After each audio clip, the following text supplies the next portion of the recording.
Next. Subject to underwriting guidelines. See website for terms and conditions. The NBA playoffs are right around the corner, and now you can trade on every game on Kalshi. You can also trade on who wins each series, the conference finals, and the championship. On Kalshi, you're trading against other people in the live market. No house and no odds maker. And as the odds move, you can buy in and out anytime throughout the postseason. For a limited time, download the Kalshi app, use code PRESS to get $10 when you trade $10. Kalshi, Kalshi. Trade on anything. At Community Health Network MD Anderson Cancer Center, you'll find a team of experts on your side, all working closely to give you the guidance and support you need. Everyone knew what every other doctor was doing. I didn't have to go to 3 different meetings. I didn't have to talk to them individually. You knew right there in the room. They came up with a plan together. Learn more about Community MD Anderson at ecommunity.com/cancer. The Attorney General's Office, reuniting Hoosiers with over $1 million in unclaimed property every week. Visit indianaunclaimed.gov or text Tony Katz to 46220 today. For your free system replacement analysis, give Family a call today at 317-577-8077. Family Heating and Air is your trusted local independent American Standard heating and air conditioning dealer. Roughly 10 people linked to top secret space and nuclear research in the United States have either died or vanished, and now they're all being grouped together. Hey, it's Casey. Join us Friday, 9 until noon on 93 WIBC. Through their service, veterans have our backs. Now we should have theirs. Learn more at gotyoursix.org. Coming up in 2 minutes, an illegal practice the Attorney General says is happening in the state and that he's now tackling. Who Indy police arrested this week with help from the public, and the host site for the first ever Big Ten volleyball tournament is announced. From the Dugan Air Heating and Cooling Mitsubishi Electric Studios, you're listening to 93 WIBC. There could be more U.S.-Iran talks this weekend. I'm Dave Anthony, Fox News. In Pakistan, and President Trump's even suggested if there's going to be a deal to end the conflict, he might even go, saying in Las Vegas last night. The war in Iran is going along swimmingly. We can do whatever we want. As the U.S. military blockade on Iran's ports in the Strait of Hormuz continues a 5th day. The president also announced a 10-day ceasefire between Lebanon and Israel, which does include Hezbollah. I talked to one of our producers in Jerusalem a short while ago. She says both sides seem to be complying right now. President Trump says he's also invited Israeli Prime Minister Benjamin Netanyahu and the president of Lebanon to the White House for a meeting as well. Fox's Matt Finn in Dubai. And now something else the president calls serious stuff. 10 scientists have either gone missing or died the past few years. But he did not reveal whether he believes that they are all connected. The most recent disappearance involves William Neil McCasland. McCasland oversaw some of the military's most advanced and highly classified research systems. His wife said he'd been experiencing what he called a mental fog before vanishing from his home, leaving behind his phone and prescription glasses. He previously worked on UFOs. Fox's Jackie Heinrich at the White House. At the House, a vote after 2 o'clock this morning. Is there objection to the consideration of the bill? And there wasn't any. So after a night of dissent, unanimous consent. Without objection, the bill is engrossed, read a third time, and passed. Approving just a 10-day extension of a controversial FISA provision on foreign surveillance considered a key anti-terror tool. Attempts for longer extensions were voted down. Some conservatives are pushing deeper reforms. They want warrants for searches and prosecutions for alleged FISA infractions. But even the president's push for an 18-month bill did not convince some Republicans. Fox's Chad Pergram. Democrats will soon have another member in the House. Anna Lilia Mejia won a special election in New Jersey to fill a vacant seat. America's listening to Fox News. 93 WIBC Mobile News. On the level, on the go. He's eyeing construction sites. Sunny, 63 in downtown Indianapolis. Another warm day in store. Today's high in the mid-70s. I'm Jarrett Lewis. Here's what's trending at 9:02. Good morning. Labor trafficking is happening across Indianapolis, according to Attorney General Todd Rokita, who says that starting on July 1st, any business involved in this will face serious consequences. We're going to go where the facts lead. If I mean, if there's a certain demographic that's being labor trafficked more than others, do you think they care that we're profiling them because they're a certain color? We wouldn't be doing that. That's Rokita speaking Thursday in front of the still under construction Signia Hotel in downtown Indianapolis. Police in Indy say they owe the community a big thank you. John Herrick explains why. It's because they had been searching for Javon Cushenberry, and with a helpful tip, IMPD says they were able to find him outside a business Thursday night with a gun in his waistband. They believe he's the man responsible for shooting and killing a woman and badly injuring her father on Sunday night. This man lives near where the shooting happened, and he says he'll never forget what that night was like. There was probably about 15 cop cars down through here. I heard a guy went through and shot his girlfriend and her dad. Cushenberry also has a criminal past that includes attempted murder and domestic violence, among other things. John Herrick, 93, WIBC Mobile News. In Lawrence, Mayor Deb Whitfield says her city is in a good spot, but more work is needed to be done to continue with their declining crime rate, more investment, and new development projects. We are turning vision into momentum. We are making plans and putting them into action. We are taking opportunities and turning them into results. She says, though, part of Senate Bill 1 is putting the city in a more pressing financial situation, but Mayor Whitfield insists they will be disciplined and make thoughtful budget decisions moving forward. The Indiana gas average today at $3.83 a gallon. That's down a few cents from Thursday. AAA has the national average at $4.07. A major announcement from the Big Ten on Thursday. The first ever conference volleyball tournament will be held at the Fishers Events Center after the upcoming regular season. It'll be from November 20th through the 25th with the top 15 teams in the Big Ten Conference playing in it. And on November 7th, the Indiana Pacers are taking on the Denver Nuggets in Mexico City. NBA Mexico City game. 35 juegos haciendo historia. They'll be playing in the middle of Dia de Muertos, a celebration meaning Day of the Dead. This marks the 35th time that the NBA has played in Mexico since the early 1990s. Matt Bear, how are the roads? All right, Jared, looking at southbound 65 in Greenwood. Crash clear finally after Main Street. Still stopped from County Line Road to Main Street, but that should be on its way here before too long. Northbound 69 after 82nd Street crash. Backed up to East 56. On the north side, eastbound 465 on the exit ramp to Meridian 31. It's a stall slowing us down to Michigan Road. Traffic sponsored by Mothers Against Drunk Driving. For victims of drunk and drug driving, your grief is unique, but you are not alone. You always have a place at MAD. Call the 24-hour victim helpline at 877-MAD-HELP or visit mad.org. I'm Matt Bear with traffic on the 5s. Follow us at WIBC Traffic. Parents, teachers, school board members, do you want your school to experience the richness of academic freedom or the constraints of a one-size-fits-all federal mandate called Common Core Standards? Advocates for academic freedom is for educational excellence and local control of your school. Come join the fight for your children's education. You can contact us at advocatesforacademicfreedom.org or call 1-715-234-5072. And now the forecast from the American Standard Cooling Weather Center. Partly cloudy, very warm. Near record temperatures today, a high of 83. Increasing clouds this evening. Showers and storms arrive after midnight, a low of 64. I'm Wish TV Storm Track 8 meteorologist Marcus Bailey, 93 WIBC. And I'm Jarrett Lewis on the level, on the go, and on WIBC.com.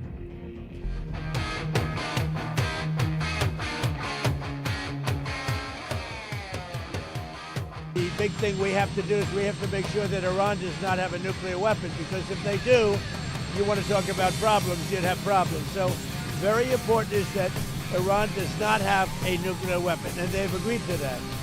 Iran's agreed to that, and they've agreed to it very powerfully. They've agreed to give us back the nuclear dust that's way underground because of the attack we made with the B-2 bombers. So we have a lot of agreement with Iran, and I think something's going to happen very positive. So you've got Donald Trump saying that Iran has agreed to no nuclear weapons and they will hand over the nuclear dust. This is a huge, monumental statement. President Trump said he would consider going to Pakistan to sign a U.S.-Iran peace agreement, which he has said the two sides are very close to reaching.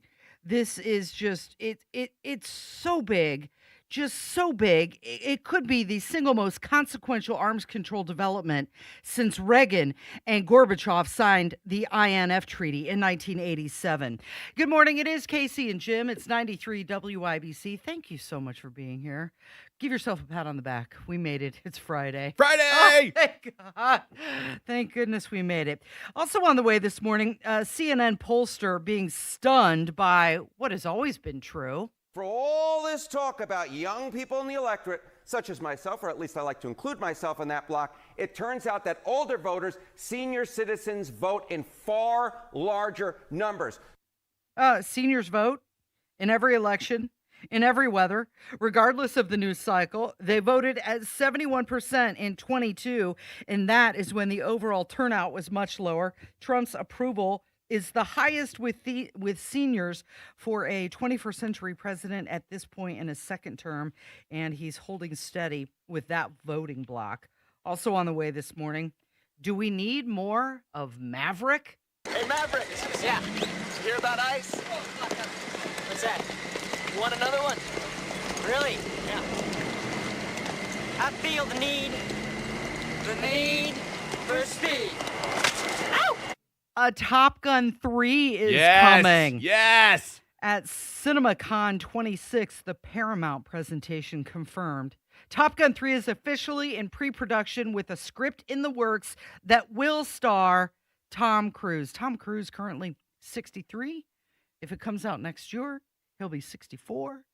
And He looks great for 63, doesn't he? And so on. You remember the original Top Gun was released in 1986, and it set Navy recruiting at bases near theaters, and recruiting went through the roof. Heck yeah, who doesn't want to hang out, play beach volleyball, hit on hot chicks, fly fighter planes? Seemed like a pretty fun deal. Same thing happened when they released Top Gun Maverick 36 years later. Will Top Gun 3 do the same? We'll find out. Also on the way this morning, we're all getting a lesson in Ezekiel 25:17. Ezekiel 25:17, the path of the righteous man is beset on all sides by the iniquities of the selfish and the tyranny of evil men. Blessed is he who in the name of charity and goodwill shepherds the weak through the valley of darkness, for he is truly his brother's keeper. Okay, so that is Jules Winfield from Pulp Fiction. And you got to keep in mind, the speech in Pulp Fiction, which was released in 1994, not a real Bible quote. Tarantino lifted most of that from Sonny Chiba. His film was called Karate Kiba, the Bodyguard. And then Pete Hegseth, the Secretary of War, channeling that. So you've got Pete Hegseth, the Secretary of War, architect of Operation Epic Furious Communications, quoting the Tarantino version of Ezekiel 25:17 for inspiration. The actual verse in the King James Bible is only 12 words. All right, back to what Donald Trump said. He was kind of giving mixed messages. At one point, he said... What? Yeah, he said if they don't come to the ceasefire, fighting continues. But then he also said, yeah, maybe I'll consider extending the ceasefire. So which one is it? You've got every American president since Jimmy Carter has been trying to prevent Iran from going nuclear. Carter watched the revolution happen. Reagan dealt with the hostage aftermath. Bush called them part of the axis of evil. Obama paid $1.7 billion in cash for a temporary delay. And Donald Trump, in a matter of weeks, I believe we're on day 48 now. Yes. Destroying their military, blockading their ports, and getting them to agree to a ceasefire and perhaps surrendering their program entirely. Keep in mind, when Reagan was negotiating with the Soviets, it took years. Sure. And just so much money. Donald Trump spending a whole lot of money, the exact amount we're not allowed to know, but doing it in weeks, not years. I love how you laid that all out with the previous presidents, especially when you were the difference between George W. Bush calling them part of the axis of evil and then Barack Obama just trying to pay him off. Hey, here's a whole bunch of billions of dollars. Would you just please go away? Neither of those strategies ended up working. And I mean, I'm hopeful. We started off the show with that clip of Donald Trump talking about how Iran has agreed to no nuclear weapons and they're going to give us all their enriched uranium.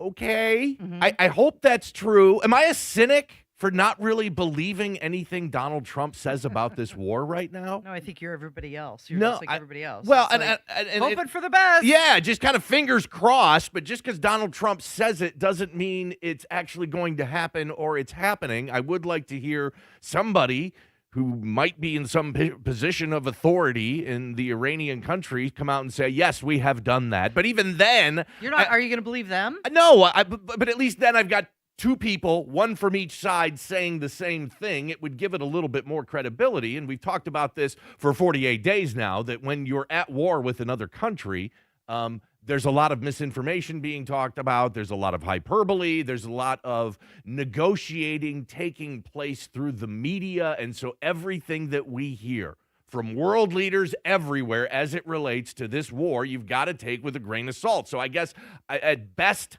I'm fingers crossed with what Donald Trump said about Iran agreeing to not go nuclear and to give us all their enriched uranium. So Trump says he's not sure the U.S. will need to extend this ceasefire with Iran. He told reporters that the next in-person negotiations may be this weekend. Considering extending the ceasefire with Iran. With who? With Iran. We're doing very well, I can tell you. Maybe it'll happen before that. I'm not sure it needs to be extended. Just so you know, Iran wants to make a deal, and we're dealing very nicely with them. We've got to have no nuclear weapons. If we do, that's a big factor. And they're willing to do things today that they weren't willing to do 2 months ago. When is the next in-person round of negotiations on the war in Iran? When will They're that all take place? important. I mean, it's not a question of around. All of them are When important. will the next in-person Probably, meeting take maybe place? over the weekend. Will you send the vice president? President, will you send the vice Just so you president? understand, the blockade has been incredible. It's held. They're not doing any business. They're unable to do any business because of the blockade. And so the combination of having no Navy, having no Air Force, having no anti-aircraft equipment, they have nothing. Everything is gone, including their leaders. Now they have a new set of leaders, and we find them very reasonable. So a ceasefire with no real deal behind it, that's just a pause button. If Iran won't agree to terms that actually stop them, the U.S. can't pretend the problem is solved. The ceasefire clock is the most important countdown in diplomacy right now. Iran potentially, according to Donald Trump, has agreed to no nuclear weapons. The next step is a formal agreement. And Trump is making it clear he's not going to wait forever. The military option, that's not a threat. It's operational reality. And CENTCOM has already demonstrated that it can execute. And Iran understands this. The deal is close because the alternative, not survivable. Casey, I got a hypothetical for you. Yeah. Let's assume we get a deal this, in the next week before the ceasefire ends. And this war comes to an end. And we don't, as the Americans, we don't get much, but Iran agrees to not develop nuclear weapons, and we get all their enriched uranium, and the Strait of Hormuz goes back to the way it was before. Mm-hmm. But we don't get anything else. U.S. doesn't get anything else. Iran doesn't agree to, stop missile production or drone production or any other things Donald Trump is asking for. But we get the big one, the nuclear part. Mm-hmm. Let's say we get that, and it's true, and it's real, and it happens.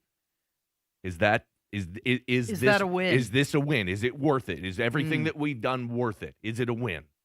That's a good question because they did say that was the goal, right? Well, I mean, Donald Trump laid out 5 goals, and there were a bunch of them in there. You can't, stop attacking your neighbors, stop arming Hezbollah and Hamas and the Houthis, and stop your missile production and your drone production, open up the Strait, and no nuclear weapons. That was basically the gist of it. Well, so we get the Strait goes back to the way it was before, and we get no nuclear weapons, and we get the enriched uranium that they already have. Is that a win?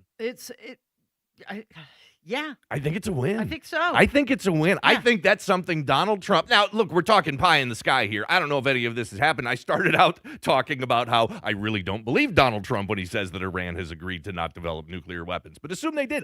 I think that's probably enough of a win that he can come back to the American people and sit here and go, I am the first president. It's been 50 years that we have been living under the threat of this terrorist regime and them potentially developing nuclear weapons. And while Bill Clinton tried to do the same thing thing with North Korea, he got hoodwinked because he signed the deal with North Korea in 1994, and North Korea just basically gave him the finger and developed nuclear weapons anyway. But I'm the first one that actually did this with a terrorist state and got it back. I think that he can sell that to the American people as not only a win, but a pretty big win. Now, there's a lot of ifs, ands, or buts going on in there. A lot's got to happen, but as a hypothetical, I think that's a huge win for Donald Trump. It is Casey and Jim. It's 93 WIBC. Good morning. Tony Cat. Jaden Ivey was waived because of, quote, conduct detrimental to the team. I was told you can't tell these people just to shut up and dribble. And the NBA just said shut up and dribble. No. These are the rules. I'm the guy who said you don't say shut up and dribble. People are allowed to talk. But the NBA just said no. So you no longer get to tell us that you can't say shut up and dribble. Tony Katz, mornings 6 to 9 on 93 WIBC and WIBC.com. If it's time to replace your windows and doors, choose Pella Windows and Doors of Indianapolis. Pella's trusted local experts work in your area and within your budget, backed by the most preferred window and door brand by homeowners. For a limited time, get 20% off Pella projects. Call 833-87-PELLA or visit PellaIndy.com/radio. Restrictions apply. See site for details. Study of homeowner perceptions of leading national brands. Study commissioned by Pella 2023. You still got that stationary bike your second-to-last ex-wife bought off the TV shopping channel? It's all good. How about that bundle of copper wire you pulled out of your trailer before you torched it to smoke out them raccoons? It's all good. No matter what scrap metal you got, it's all good with Solgood Industries. The best price for your scrap. Copper, aluminum, stainless, appliances, electronics, and more. Drop it all off for cash. Residential and commercial. It's all good with Solgood. 317-929-1111. The NBA playoffs are right around the corner, and now you can trade on every game on Kalshi. You can also trade on who wins each series, the conference finals, and the championship. On Kalshi, you're trading against other people in the live market. No house and no odds maker. And as the odds move, you can buy in and out anytime throughout the postseason. For a limited time, download the Kalshi app, use code PRESS to get $10 when you trade $10. Kalshi, Kalshi. Trade on anything. If Ernest Hemingway was alive today, would he say this to you? Shakespeare, Mark Twain, Edgar Allan Poe, all great writers. And after reading your book, I simply must add you to the list. Wait, you don't have a book yet. So make a free call to Page Publishing. Turn your book idea into publishing gold. 800-215-6818. 800-215-6818. That's 800-215-6818. Join us every Friday right around 5:50 for Beer Sample Friday. Brought to you by Thompson Furniture and Mattress in Columbus, home of free delivery within 75 miles of their store. Give family a call for your family maintenance plan, 317-577-8077. Maintenance is crucial. Family Heating and Air is your trusted local independent American Standard heating and air conditioning dealer. This hour powered by Family Heating and Air, your American Standard air dealer. Nobody cares for you like family. We all play a role in keeping our community safe. Every day, we move in and out of each other's busy lives. It's easy to take for granted all the little moments that make up our everyday. Some are good, others not so much. But that's life. It's when something doesn't seem quite right that it's time to pay attention.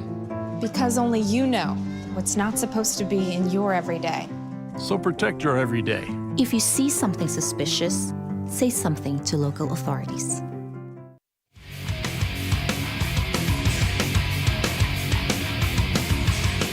People spent weeks calling the first ad problematic, and the result was higher sales and a stock bump. Turns out outrage is just free marketing. She's back at it.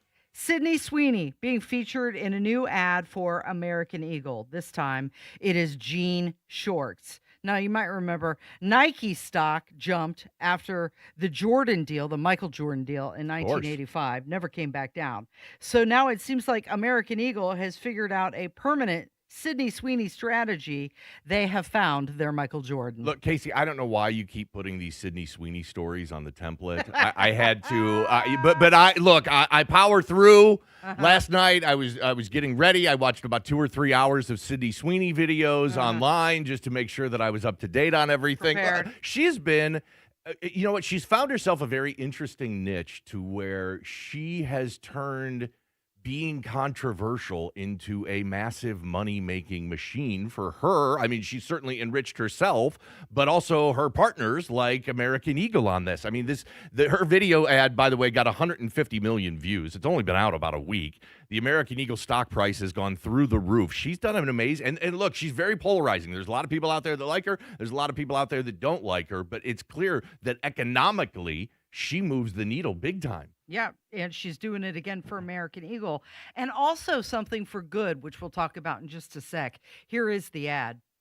What brand am I wearing?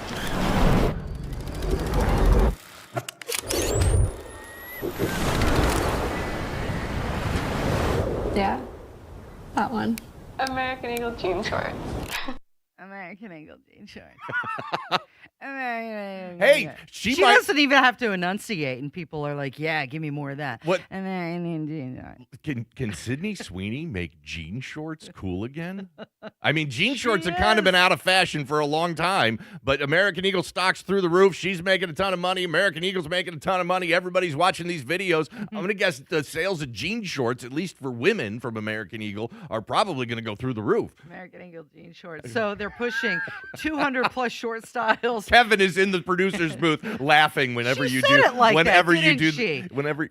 Like, can you cue it up to the end where she says that? Whenever you do that Sydney Sweeney voice, it makes Kevin smile. She's got vocal fry in this commercial. That's what it's called. American Eagle. Yeah, that one. American Eagle jean shorts. Or is she just over smiling? I think she's just really. Am I just being an old bitter lady? No, you're not. It's fine. She's just. You know why she's smiling so much? It's because American Eagle filled a dump truck full of $100 bills, backed it up, and let it go on her driveway. That's why I'd sound just like that too. Hold on, let me try. American Eagle. Like, I'm so happy I can't even stop smiling. I can't even say the words. I'm so stinking rich.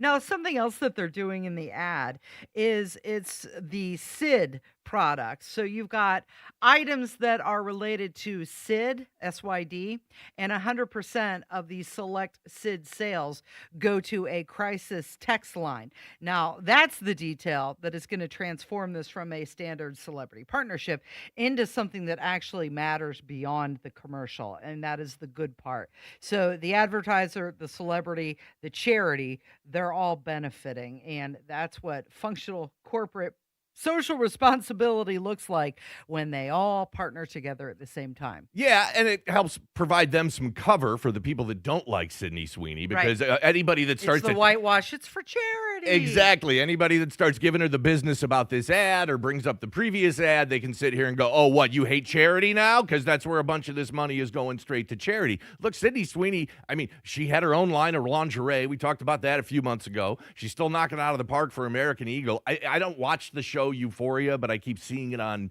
TikTok and Instagram and Twitter that apparently season 3 of Euphoria, the HBO show starring Sydney Sweeney, has just come out, and that's very popular. So she is outstanding. If nothing else, she is great at moving the needle and making a lot of money for a lot of people. Now, once upon a time, I worked at American Eagle, and this was back when they were primarily known for selling sweaters. Do you remember that? They would have like the Bill Cosby sweaters. Oh, I do. Yes. Late 80s sort of thing. Yes. Every Christmas, American Eagle sweaters, just everywhere. And yes, I would fold the sweaters. They actually teach you how to do that. So that just tells you how long this brand has been around. Right, and reinvented itself many times. Yeah. So that's what I'm saying. Like Sydney Sweeney is helping them to reposition their brand with Gen Z shoppers, making American Eagle cool and relevant again. Well, and that's difficult to do. So look at this from strictly a consumer retail clothing store perspective. You're right. I remember American Eagle as always being kind of preppy, polo shirts and, khakis and that sort of thing. But as the new generation comes in, you always do have to reinvent yourself. And they've done an amazing job of leveraging Sydney Sweeney's ability to attract eyeballs to apparently sell jean shorts, I guess. I guess jean shorts are back. Jean shorts are back. and multiple different variations right now at American Eagle, and you too can be just like Sydney Sweeney. Do you think they sell cargo jean shorts? They probably do. Jean shorts with big pockets on the side? Yeah, so the shorts can hold all your stuff, and you can go have fun. That's right. That's the best part about cargo shorts. It frees up your hands to have a good time. You go have fun. Now, would they be doing even better if Sydney Sweeney were a redhead instead of a blonde? There is a new study that came out that says redheads actually are beating natural selection. Natural selection favoring redheads. After centuries of the gingers have no soul jokes, Yeah. evolutionary data says actually gingers are winning. It's the MC1R gene variant that produces red hair. And apparently it also provides a very specific advantage in regards to UV light processing and pain threshold. Who funded this study? Was it the Redheads of America that funded this study that's trying to say that their genes are the superior genes and natural selection favors them? Well, you can look at the Irish and Scottish populations, right? Historically associated with being very persistent.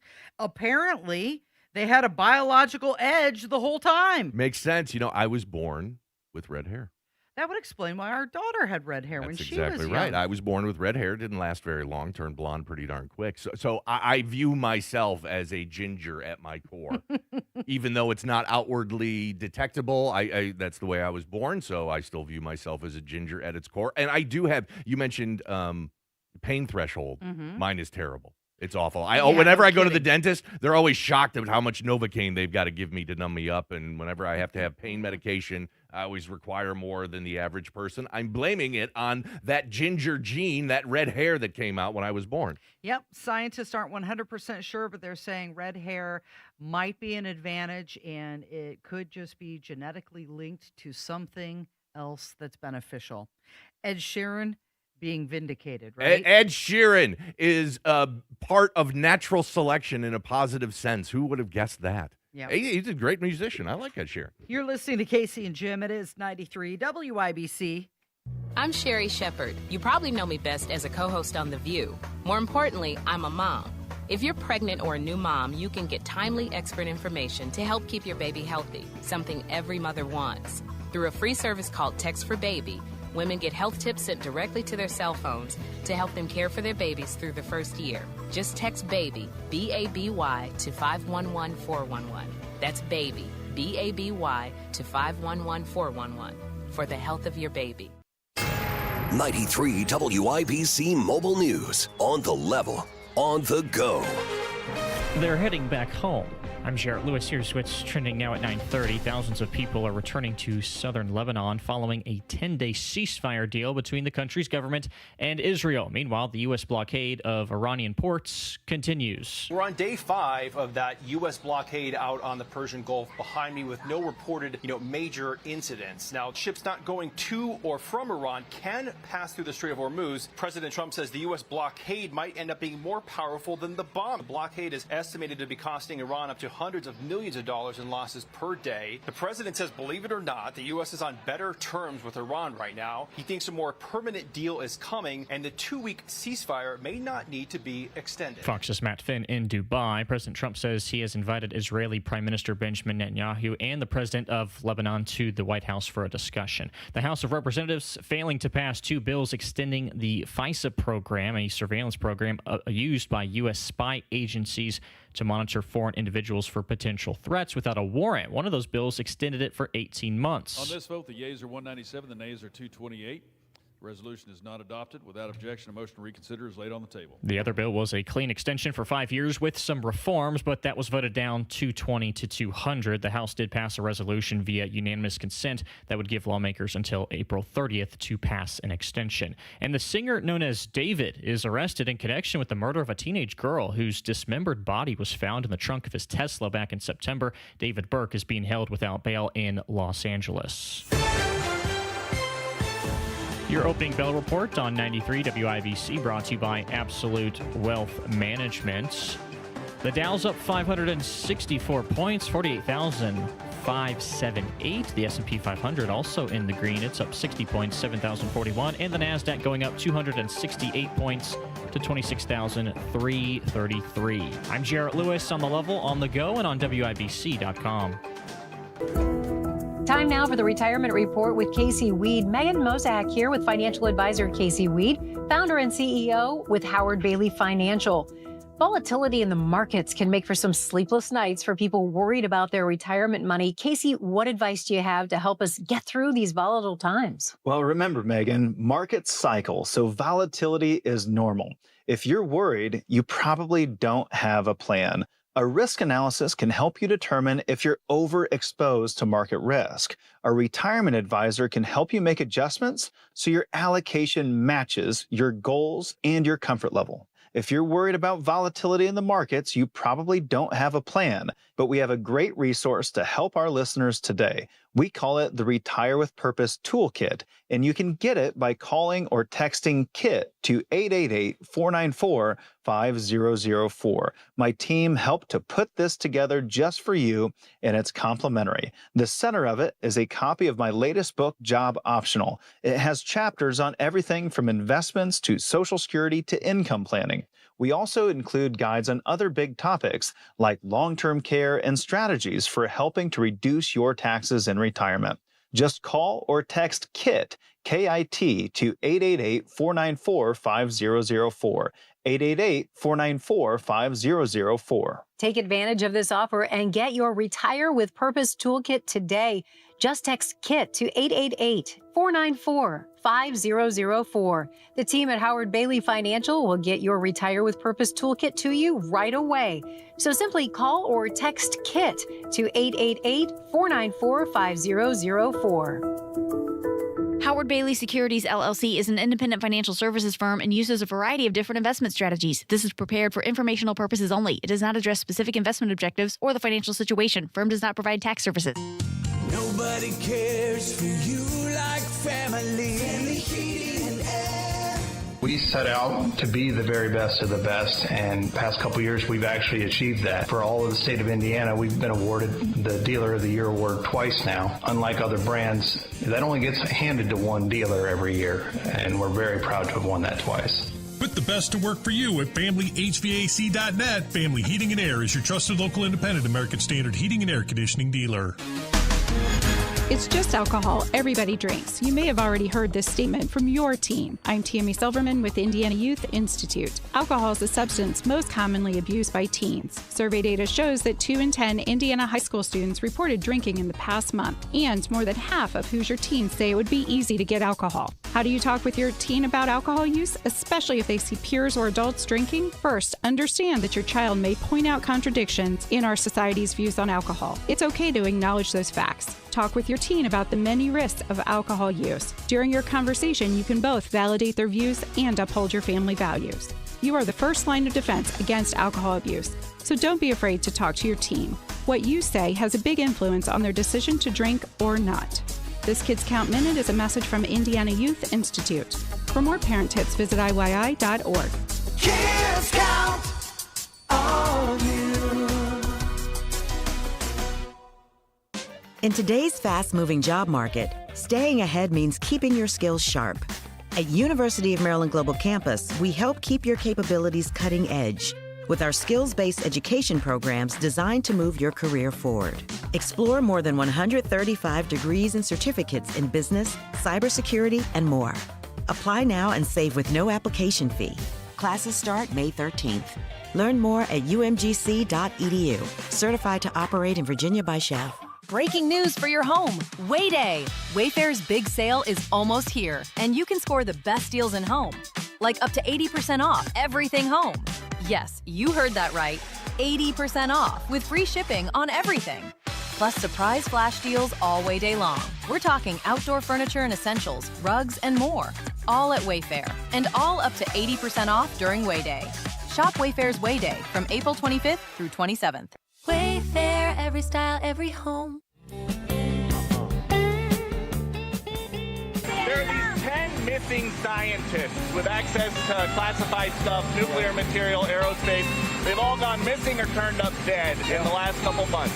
Based on what you've been briefed, what do you think is happening here? And do you think that this is connected or totally random? Well, I hope it's random, but we're going to know in the next week and a half. I just left the meeting on that subject, so pretty serious stuff. But we're going to be hopefully, I don't know, coincidence, if you whatever you want to call it. But some of them were very important people, and we're going to look at it over the next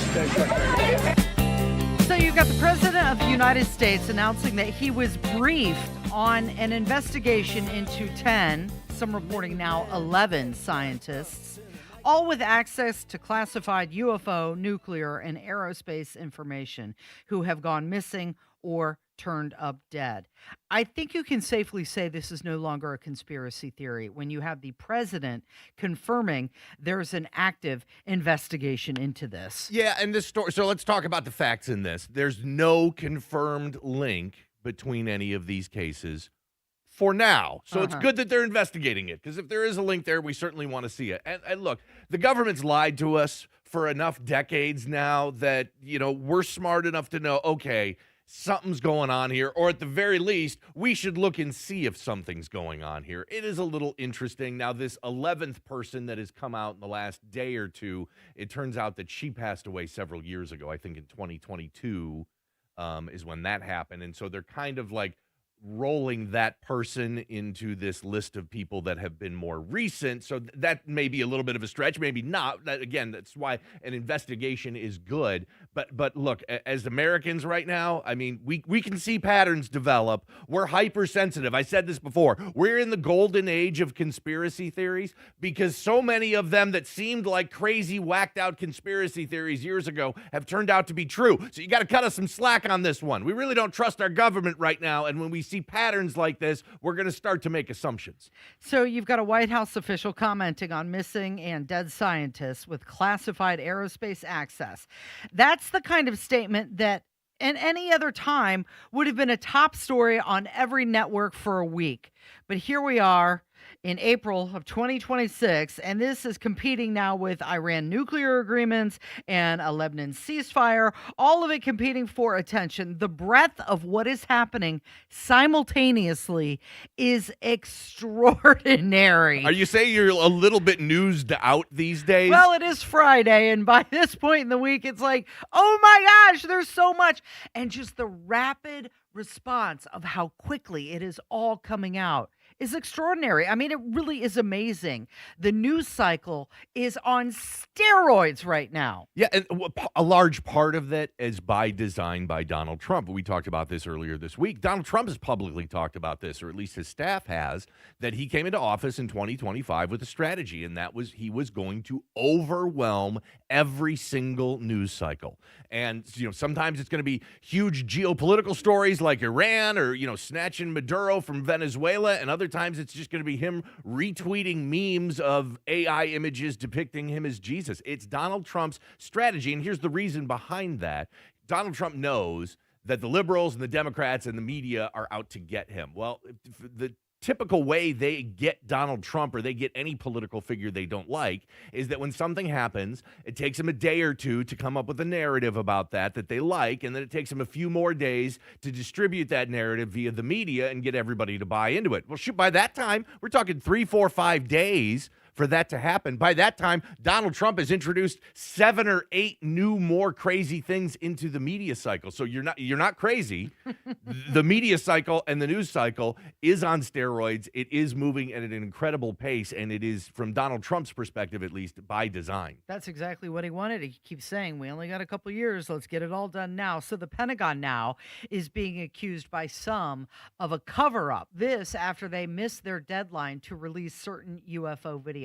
Lawmakers, many members of Congress, they have requested dozens of classified videos showing unidentified aerial phenomenon. And now the deadline has passed without the full release, and that is raising suspicion even more and frustration on some level. The critics are saying that the Pentagon is withholding information from the public, and there may be more footage than previously disclosed, and this undermines all transparency efforts. Now, you have to keep in mind, history is Well, look at what happened. The government confirmed the existence of Area 51 in 2013. This is 60 years after that facility was built. So clearly, our government not rushing these things. We talked about the news cycle is so quick, but when it comes to information they don't want out there, you get the drip, drip, drip. Well, we saw this. The best case of this is the Epstein files. And look, the Epstein, as it came to the release of the Epstein files, that was a law that was passed. The Senate voted on it, approved it. The House voted on it, approved it. The president signed it, requiring the release of the Epstein files. And, a lot of people think they haven't released enough, but we're seeing it's a little similar here. Now, there hasn't been a congressional law that was passed requiring the release of these files, but individual members of Congress have asked the Pentagon to publish this information. And by the way, the Pentagon told them they would, so it's not something that the Pentagon is required to do, but they are kind of looking a little silly going back on their word here. And they were supposed to publish these things on April 14th, so here we are sitting 3 days later. Hello, Pete Hegseth. What are you doing in there? We'd like these UFO files, please. Well, speaking of Pete Hegseth, he's been busy doing a lot of other stuff. For one, operating Operation Epic Fury. Oh, sure. Giving a lot of talks, and a lot of people giving Pete Hegseth some heat for what he said yesterday regarding Ezekiel 25:17. And we'll talk about that coming up. It is 93 WIBC. Hammer and Nigel show, back at it on a Beer Sample Friday. We got the biggest stories of the day, we got barguments, and we're going to have some beers. It's the weekend. 93 WIBC.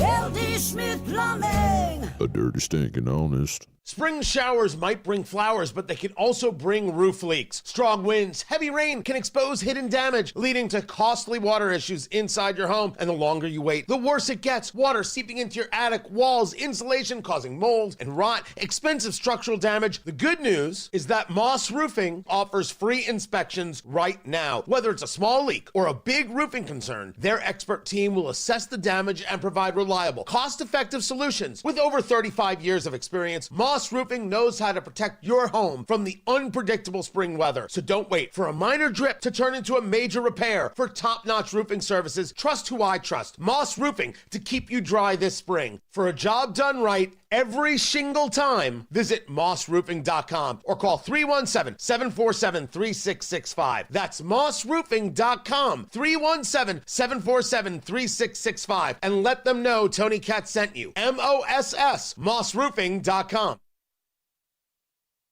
Tune in Saturdays 9 to 1 for the Home and Garden Show for advice and fun. Brought to you by Michaelis. Water, storms, fire, and wet basements. Life happens. Michaelis happens to help you through it.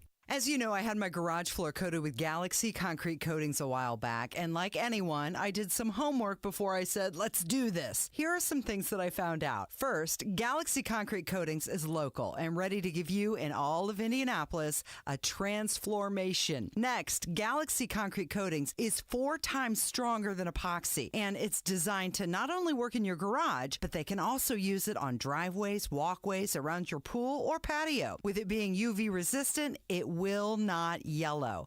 Oh, and it's ready to go in 24 hours, so you can drive, walk, run, dance, splash on it right away. Now for my fun part. I got you 15% off. Just tell them when you call 317-343-0879 you want the Casey deal. You got to tell them the Casey deal for 15% off. And check out their site at galaxyconcretecoatings.com. They are truly out of this world. I didn't switch to Pure Talk just because I wanted to save 50% off the same 5G service I'd been paying twice as much for. I switched because I like the idea of being in business with a wireless company that supports our veterans in a meaningful way. Pure Talk also creates American jobs every day by keeping their entire operation in this country. I appreciate that. If you feel the same, dial pound 250, say Mike Rowe, and switch to an American wireless company that actually stands for something. Pure Talk. Spring is fast approaching and a great time for a new Lincoln at Tom Roush Lincoln in Fishers. 0% financing is back. That's right, 0% for 48 months on new Corsair, Nautilus, and Aviator. Plus 0% for 36 months on new Navigator. With these rates, it's absolutely the best time to buy. Be sure to check them all out at Tom Roush Lincoln in Fishers. Our family serving yours since 1972. 0% APR for 48 months on 2026 Lincoln Corsair, Nautilus, and Aviator. 0% APR for 36 months on 2025 Lincoln Navigator. Subject to credit approval. Offers end soon. See dealer for complete offer details. Dave Matthews Band makes their highly anticipated return to Ruoff Music Center on Friday, June 26th. Tickets will go fast. Make sure you get there. Get your tickets today at WIBC.com.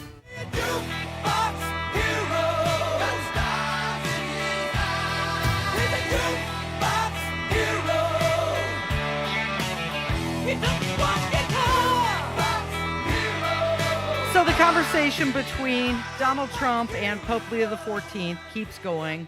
Is it a conversation or is it a public feud?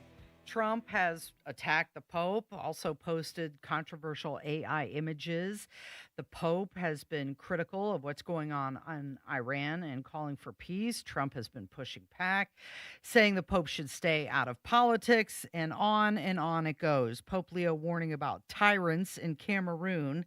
This immediately after Donald Trump called him weak on crime. And the U.S. is not a theocracy. That's something you have to keep in mind.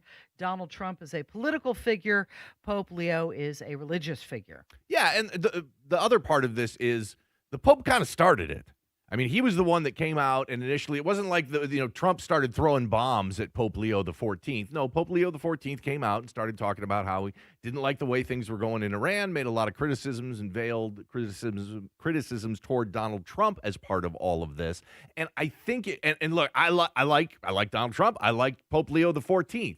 But I don't think that the Vatican and the Pope are very well equipped to start a verbal spat with Donald Trump. I mean, Donald Trump is the best fighter you'll ever see. He's the best troll we've ever seen. He can argue and fight with anybody, and 99.9% of the time, Donald Trump wins. So I don't know. This is probably a bad idea for the Vatican and the Pope to go toe-to-toe like this with these public statements against Donald Trump when there's no one else in the world better at doing this than Donald Trump. So there was a group of bishops that put out a statement saying the Pope isn't merely exercising his opinion, he's preaching the gospel.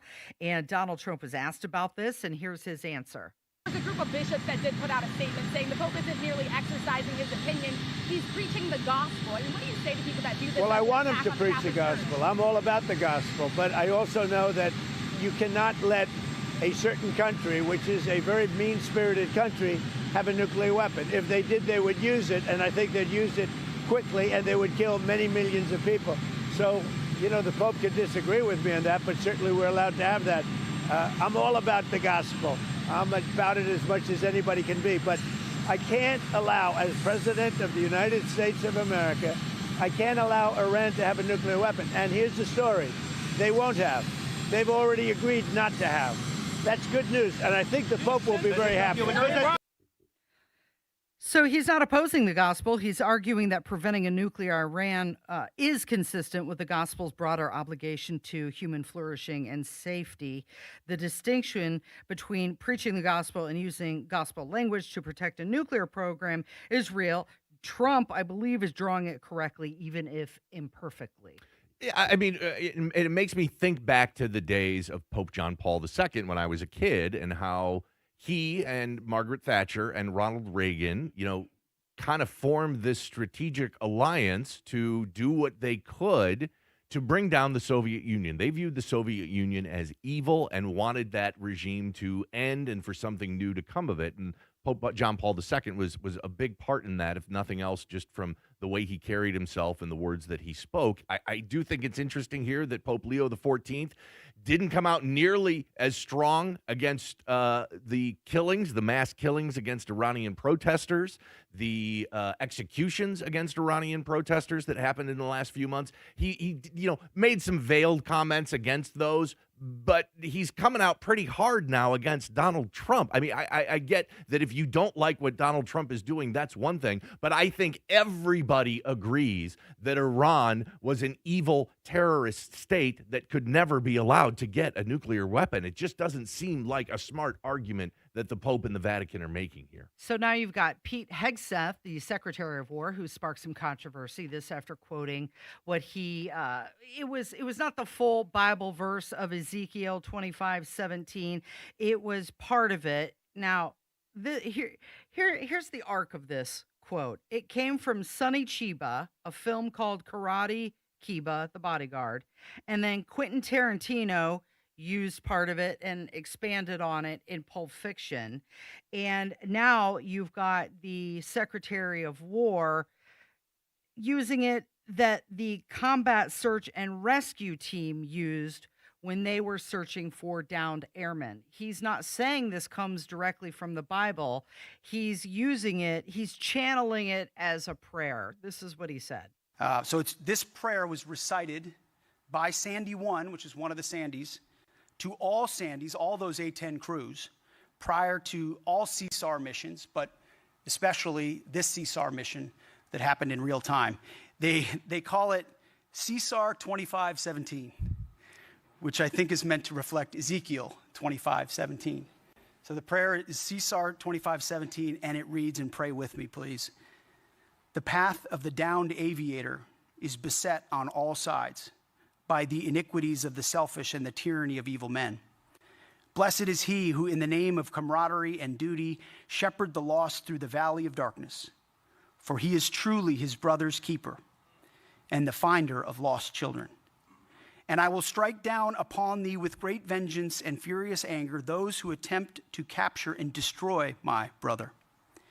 And you will know my call sign is Sandy 1 when I lay my vengeance upon thee. And amen. Secretary of War getting a lot of heat, but if you allow the full explanation, you get the better picture. No matter his inspiration, he's suggesting prayer. There's no structure to prayer. You can follow a standard prayer like the Lord's Prayer if you want, or you can ad-lib, whatever you see fit. The outrage machine working overtime here, and they're drawing a line. The message is about duty, loyalty, and standing up to evil, something our military actually believes in. Well, I love how you kind of phrased this entire topic here, Casey, because I think, you cannot dislike the mainstream media enough, because what they're running with the last 24 hours is about... that Hegseth thinks that what happened in Pulp Fiction was in the Bible. Exactly. That's not what he was doing. What he was essentially doing was saying, hey, here's something that our brave men and women in these A-10 warthogs were saying before they went to go, provide covering fire and distractions and help rescue a downed military airman in Iran. And this is pretty interesting, and I want to relay this. He wasn't positing it as a Bible verse. He was basically just saying, hey, here's some interesting, neat little prayer that our men and women that were trying to find this downed airman said before they took off. I'm going to share it with you now. But of course, the mainstream media isn't showing that. And actually, when you hear the whole story, it comes across as pretty badass on there. I mean, look, you see that film in Pulp Fiction and you see that scene with Sam Jackson, and man, does that get you fired up. How awesome is that our American fighting men and women in Iran right now, those guys flying the A-10 warthogs, are saying something like this before they go into a combat situation to rescue one of their own. Talk about getting you pumped up. You hear that and you want to run through a wall. Mm-hmm. But the mainstream media would let you believe that saying a line about protecting your brothers in arms is a scandal. They don't get it. You're listening to Casey and Jim. It is 93 WIBC.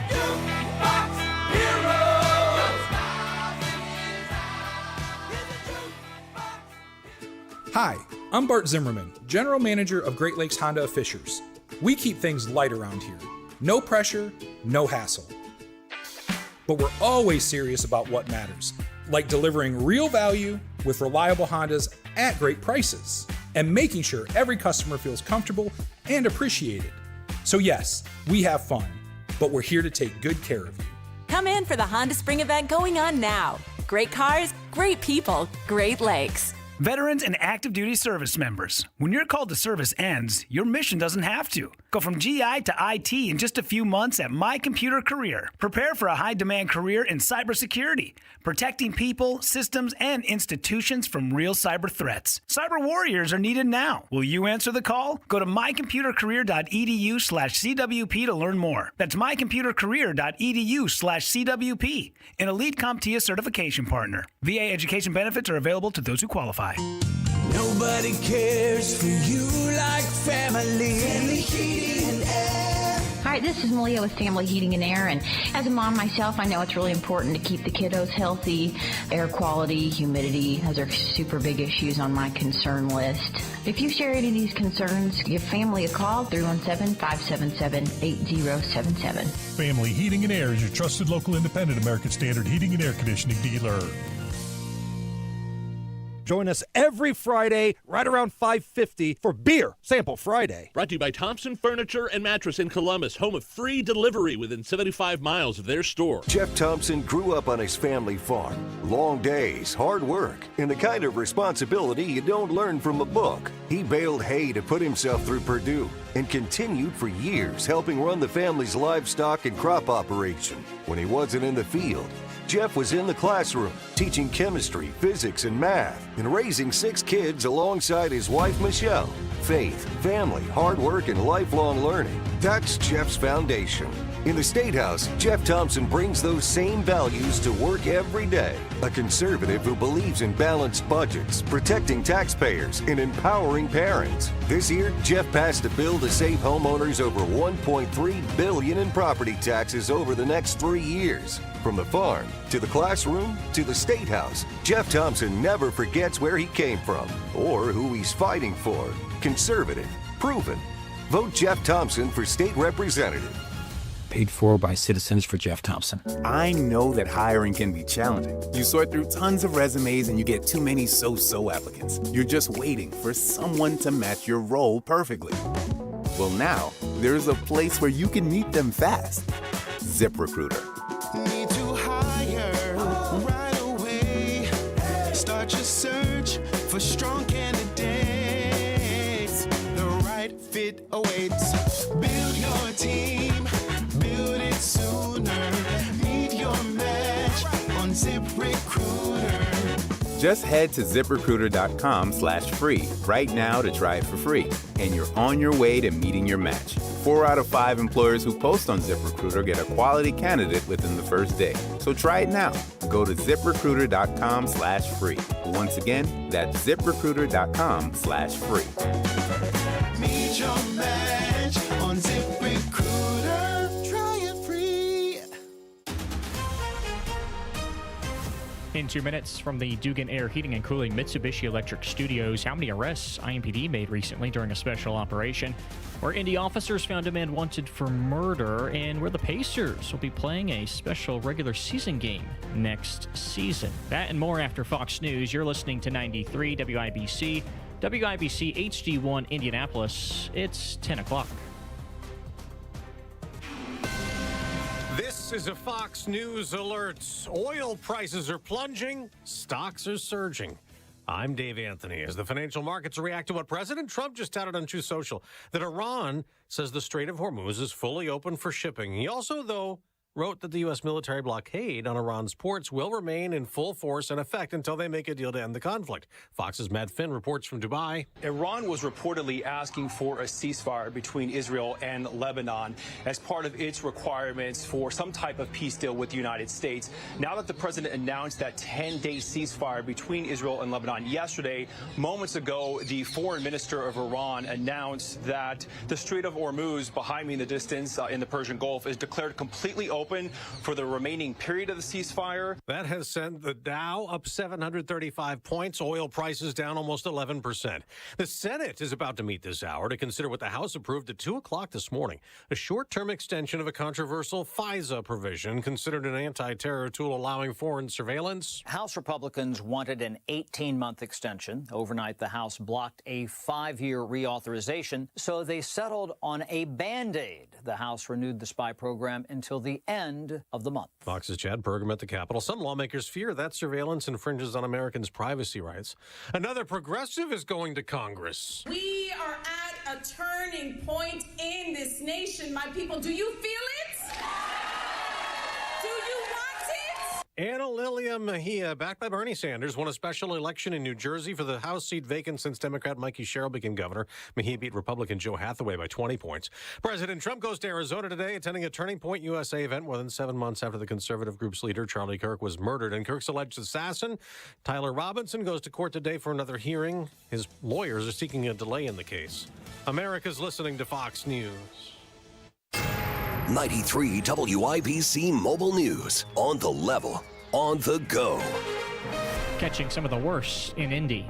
It's sunny, 67 in the Circle City. Today's high around 76. A chance for showers tonight with some morning thunderstorms possible, too. I'm Jarrett Lewis.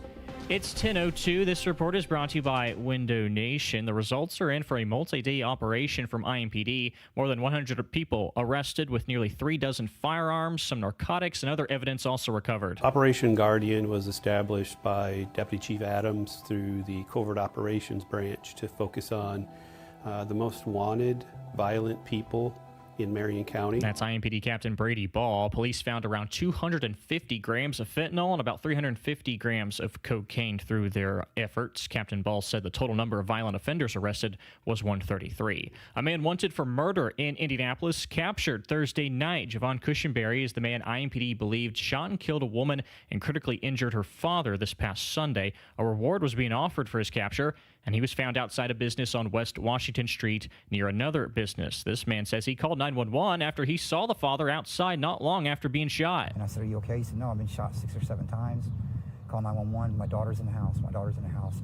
I was trying to help my daughter." Police say Cushenberry had a gun in his waistband when he was caught, and a tip from the community is what helped them find him. Illegal immigrants willing to work for very low wages might help some businesses boost profits, but it leaves hardworking Hoosiers on construction sites underpaid. That's what Kyle Gresham said. He's a Central Midwest Carpenters Union rep. I've seen workers hanging drywall for as little as 15 cents a square foot. And if you do the math, that's not a lot. There's no overtime, there's no insurances, there's no workers' compensation insurance. These workers are in a completely exploitive business model. He stood alongside Indiana Attorney General Todd Rokita at a Thursday news conference in downtown Indy, reiterating his office's plan to enforce the Fairness Act once it kicks in on July 1st. The city of Lawrence has seen significant drops in crime, new community investments, and long-term planning, according to Mayor Deb Whitfield during her annual State of the City address on Thursday. Mayor Whitfield also warned of financial challenges due to state policy changes, particularly from Senate Bill 1. Future pressures will be placed on our reserve balance. That means making thoughtful decisions. That means staying disciplined. And the mayor believes the city is in a stable financial position and will maintain a balanced fiscal budget. And the NBA is returning to Mexico City for another regular season game next season, and the Pacers will be playing in it. The league announced that Indiana and Denver will face each other in an early season matchup on November 7th. The game will be running during the country's Dia de Muertos celebration. I'm Jarrett Lewis on the level, on the go, and on WIBC.com.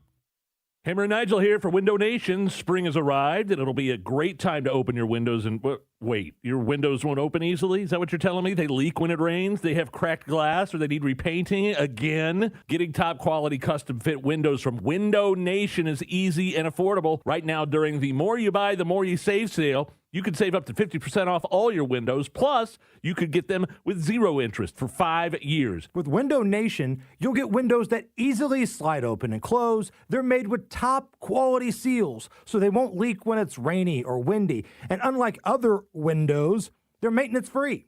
So that's good. Window Nation stands behind them with a lifetime warranty. And they're rated A+ by the Better Business Bureau. Don't wait. Put an end to your window problems and save big with Window Nation's The More You Buy, The More You Save sale going on right now. The sale ends soon. Visit windownation.com. Tell them Hammer and Nigel sent you.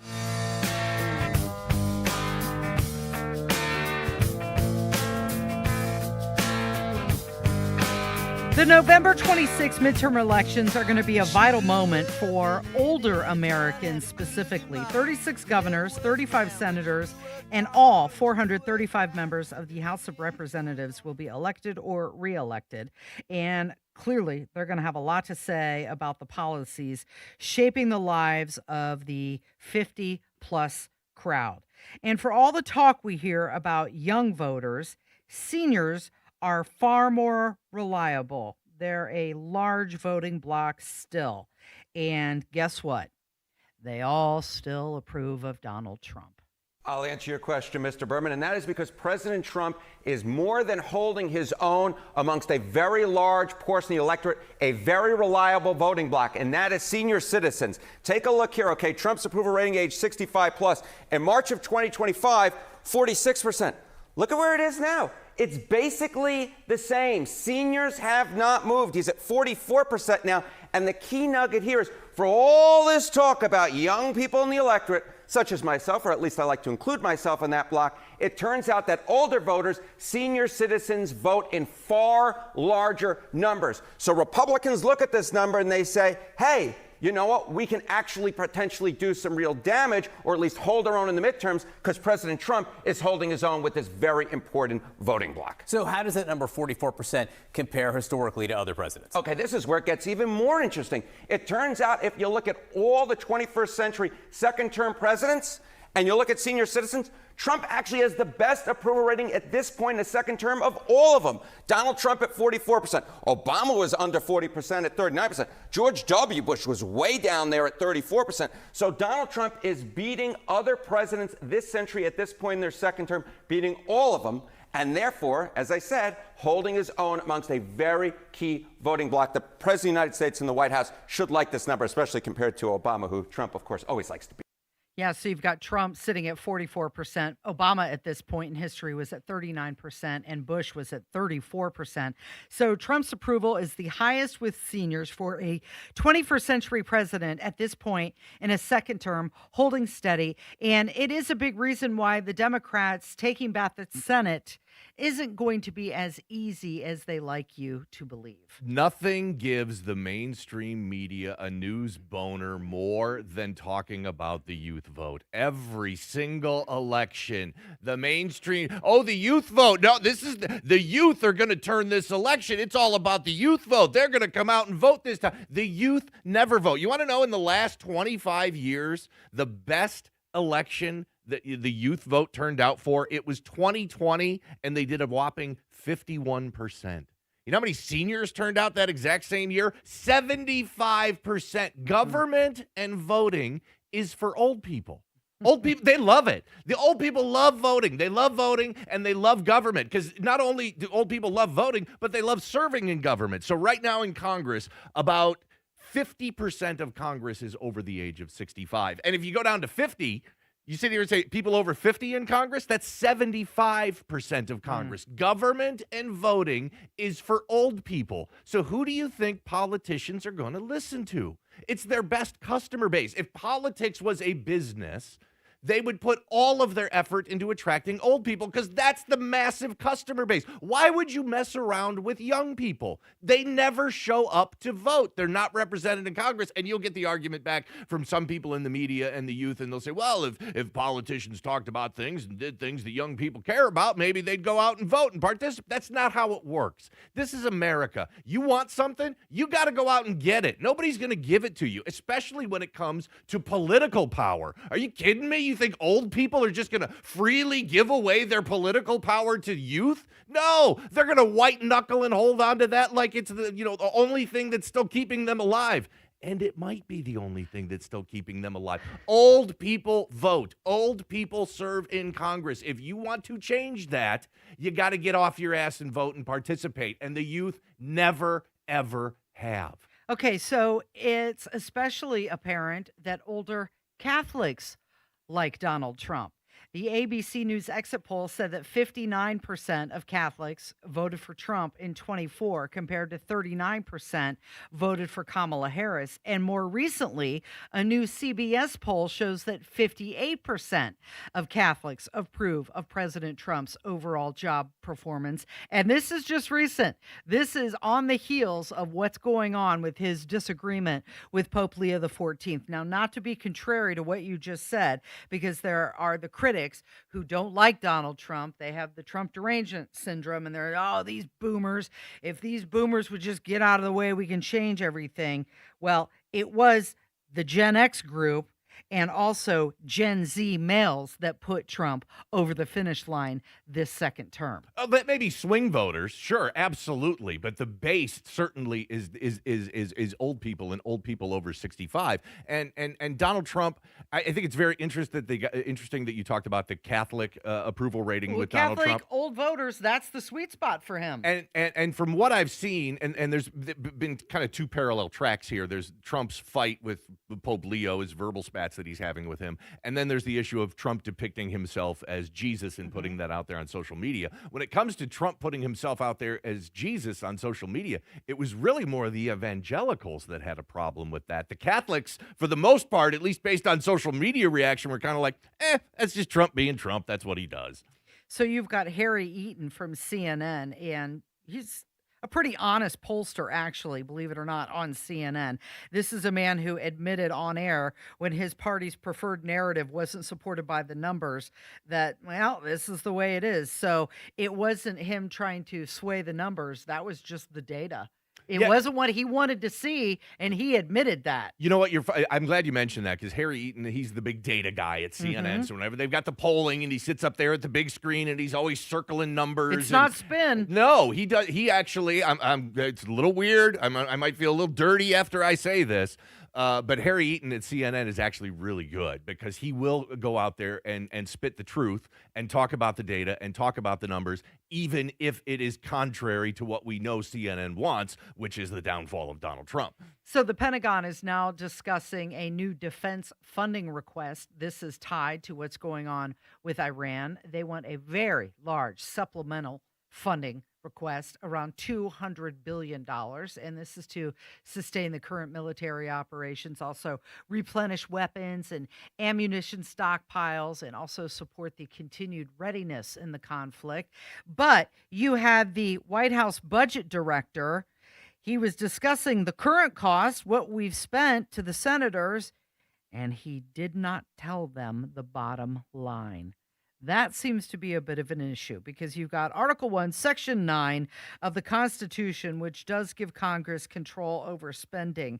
And when you have a budget director refusing to disclose the cost of the war to the people responsible for authorizing the cost, that seems to be a little bit of an issue between separation of powers and the tension that builds between them. I've spent, since this show started at 9 o'clock this morning, I've defended Donald Trump on a lot of things, whether it's his argument with the Pope. I've defended his administration with Pete Hegseth quoting the line from Pulp Fiction, because I'm intellectually honest, and I believe that, those were the correct points on that. And I'm certainly no Donald Trump fanboy, and we give him the business when he does things that he should, doesn't do the things he should be doing. And this is an area where Donald Trump has really fallen down since he has come into office, and that is transparency. And I think that, we live in a world now where the American public is demanding more transparency from everything, from everybody that we deal with, from the businesses we shop with, and certainly from our government. And when it comes to the Epstein files, or we just talked about a little bit ago about how the Pentagon is not releasing the UFO files that they said they would release. Now we're talking about how much this war in Iran is costing. This has been a problem since Donald Trump came into office. We would want him to be more transparent, and he seems to be fighting transparency at every turn. This is just the latest example. This is our money. These are our tax dollars that are being spent to fund this war. We deserve to know exactly how much is being spent. So here's the political calculation on this. If the Iran war cost is lower than expected, and the outcomes are extraordinary, like a nuclear agreement or a Lebanon ceasefire, oil prices falling, the cost disclosure actually helps the administration. If it's higher than expected, it can become a midterm attack ad. And you've got Russ Vought, who's non-disclosing. Is he protecting the administration from a number that undercuts the narrative? The number's going to come out. It always does. Now, you had mentioned we want cost transparency, especially in businesses that we shop with. Well, now you've got the Attorney General in California who's unsealing new evidence in an ongoing antitrust lawsuit against Amazon. Are they price gouging? That's not good for Amazon. No, and look, I love Amazon. It's not good for us either. No, I love Amazon. Shop at Amazon all the time. I think their prices are great, and I can pretty much buy whatever I want in the entire world and have it in my doorstep by the afternoon. It's fantastic from a consumer standpoint. But look, I'm not an Amazon fanboy, and if they've been breaking the law, and if they've been price gouging or price manipulating or doing anti-competitive things, absolutely attorney generals around the state and in the states around the country should come down on them. And I think Amazon can be an easy punching boy, especially for a lot on the left, whether it's their labor practices or 100 other things, their environmental track record, 100 other things they do. This is the type of thing that I can get on board with. At the very least, let's dig around, let's investigate, and let's find out what Amazon has been doing and whether they have been getting into antitrust areas and price gouging and price manipulation. Price fixing, yeah. So the California Attorney General unsealing these documents, and they're revealing that Amazon engaged in price fixing. And this could be a really huge antitrust story.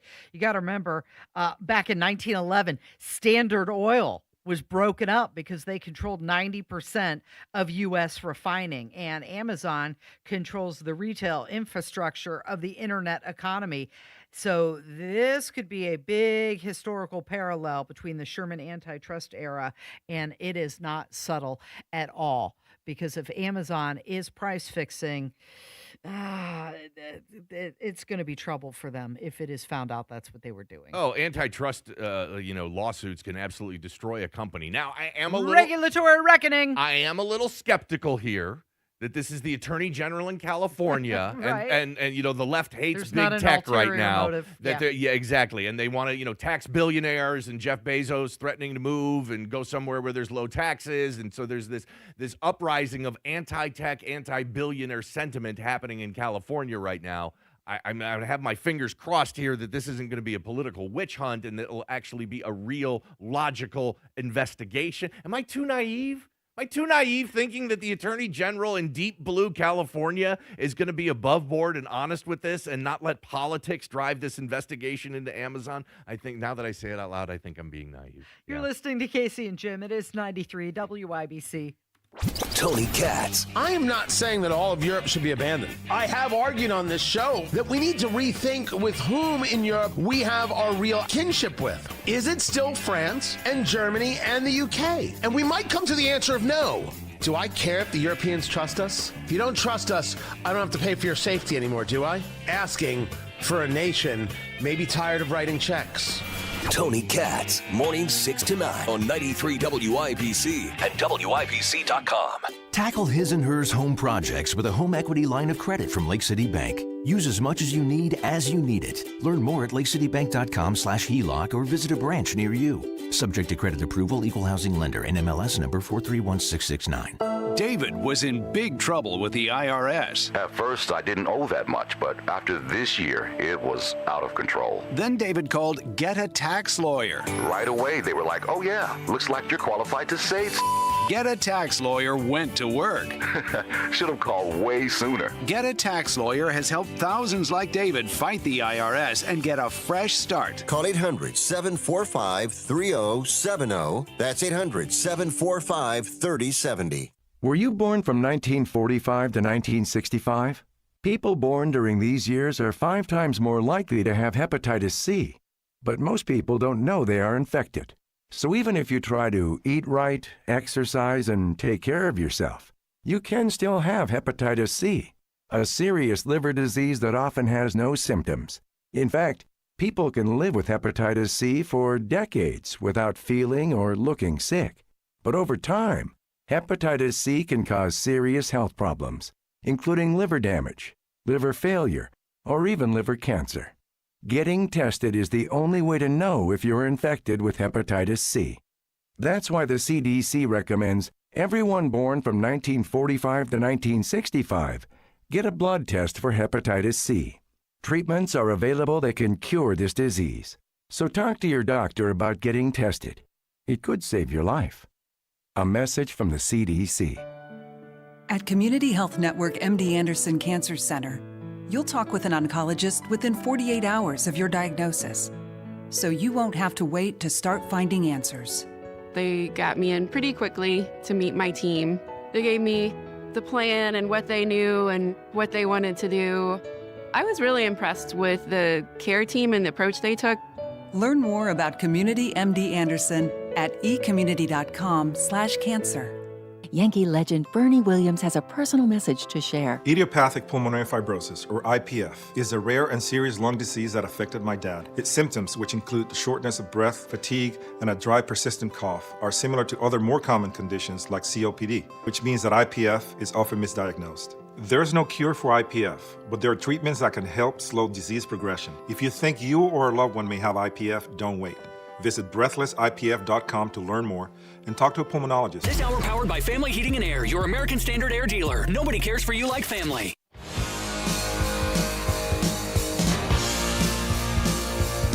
The Indiana Pacers are on the road. It has been announced they're going to play a regular season NBA game in Mexico City. The game's going to be against the Denver Nuggets on November 7th. And is this a sign that the franchise is raising their profile? Or is this just the NBA's push for a growing international fan base? Oh, and revenue. Yeah, no, it's the latter. It's definitely the NBA's push for a growing international fan base. And why would they look for a growing international fan base? For money. For money. And this is getting, there's been a lot of flack on this on social media since this was announced yesterday about the Pacers playing in Mexico City. A lot of fans of all sports, not just the NBA, it just kind of leaves a bad taste in their mouth with these American sports doing so many international games. I mean, I think the NFL is going to have a game in Europe, or I should say an international game, because some of them may be in South America next year, but every single week next year. On the NFL schedule next year, every single week, there will be a team, two teams actually, playing somewhere internationally. It's not going to slow down. It's only going to accelerate, and a lot of fans feel like that this is kind of these sports leagues betraying their American base. But I mean, I understand that part of it too. But these leagues, hey, we want these stars to be making all this money. We love it when our home team signs the big free agent star for a $100 million contract for 2 years, and that's awesome. That money's got to come from somewhere, and the American sports market is on the verge of being about tapped out. We're almost at peak sports in the United States. I hate to say that because I'm not at peak sports. I can still take more sports. You're not normal, though. Personally, but I'm not normal. You're right.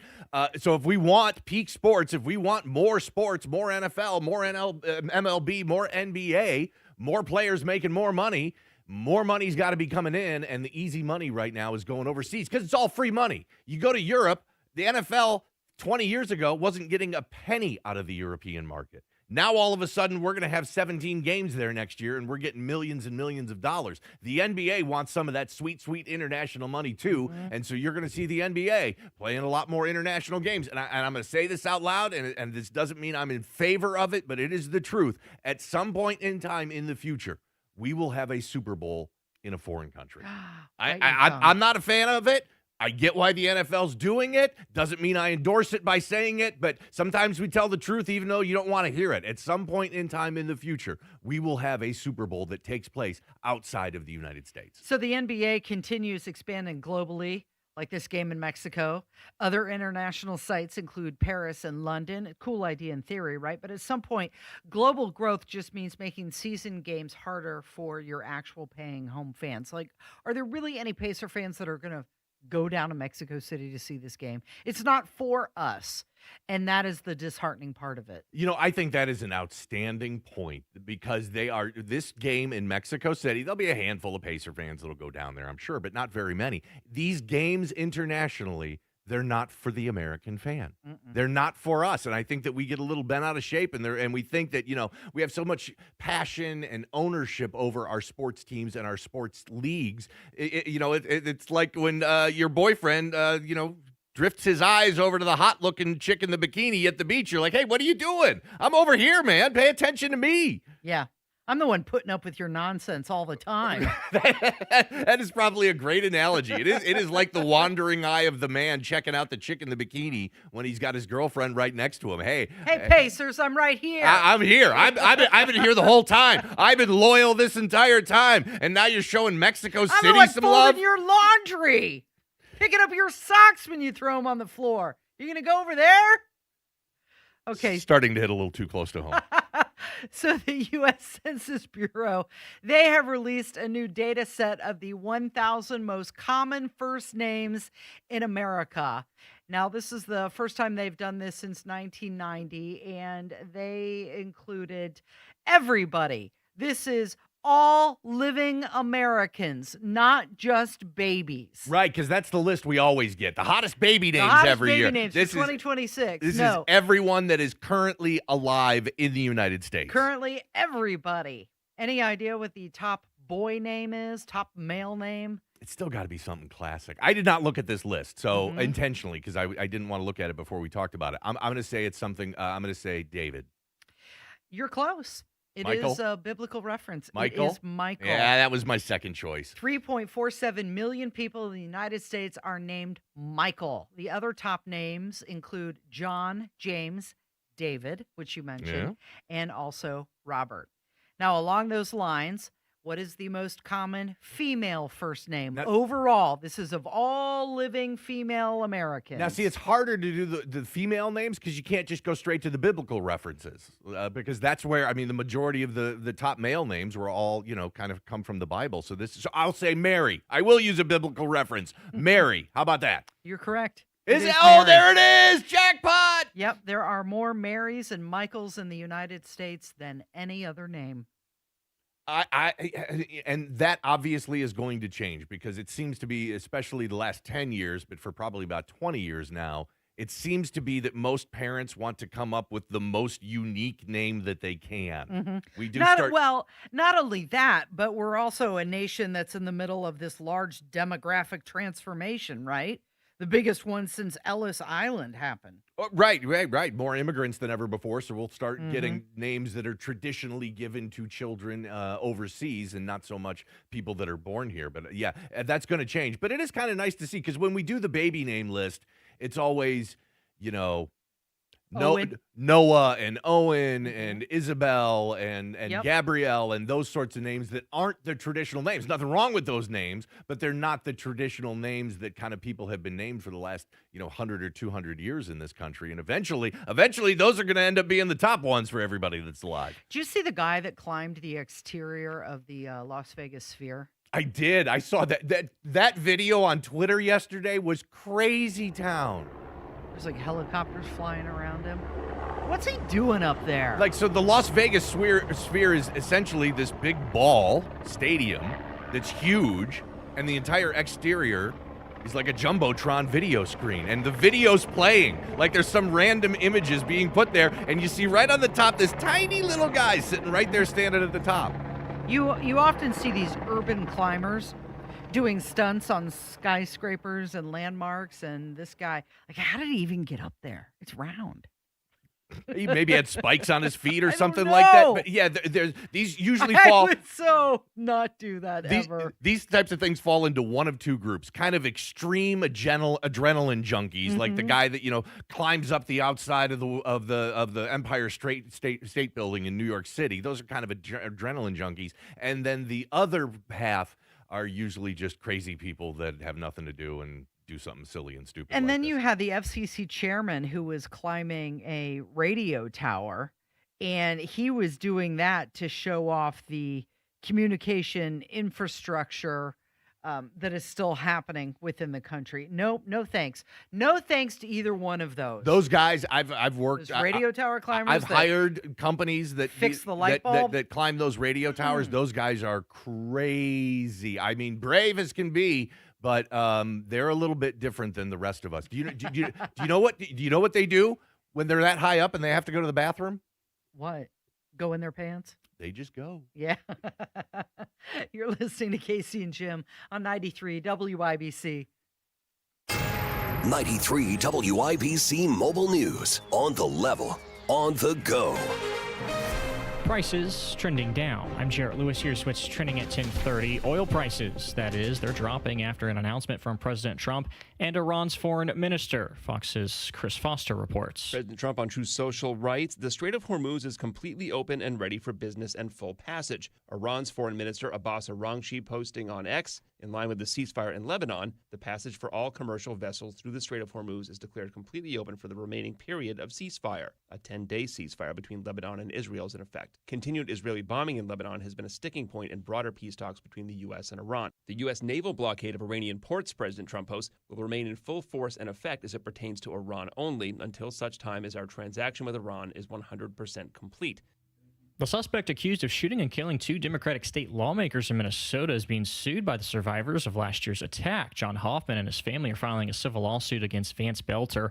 Hoffman and his wife were shot in their home last June. Former Alabama football player Luther Davis is facing charges of wire fraud and identity theft in a bank fraud scheme. Davis and another pretended to be 3 other NFL players to defraud multiple bank lenders. Meanwhile, NFL player Alshon Jeffrey also charged this week with tax fraud. And the 2026 Boston Marathon is on Monday, the 130th running of the race in the city. More than 30,000 runners are expected as extra security measures are being put in place to keep runners and spectators safe for the event. From 1776 to 2013 to today, we are a city that stands strong because we stand together. Boston Mayor Michelle Wu. I'm Jarrett Lewis on the level, on the go, and on WIBC.com.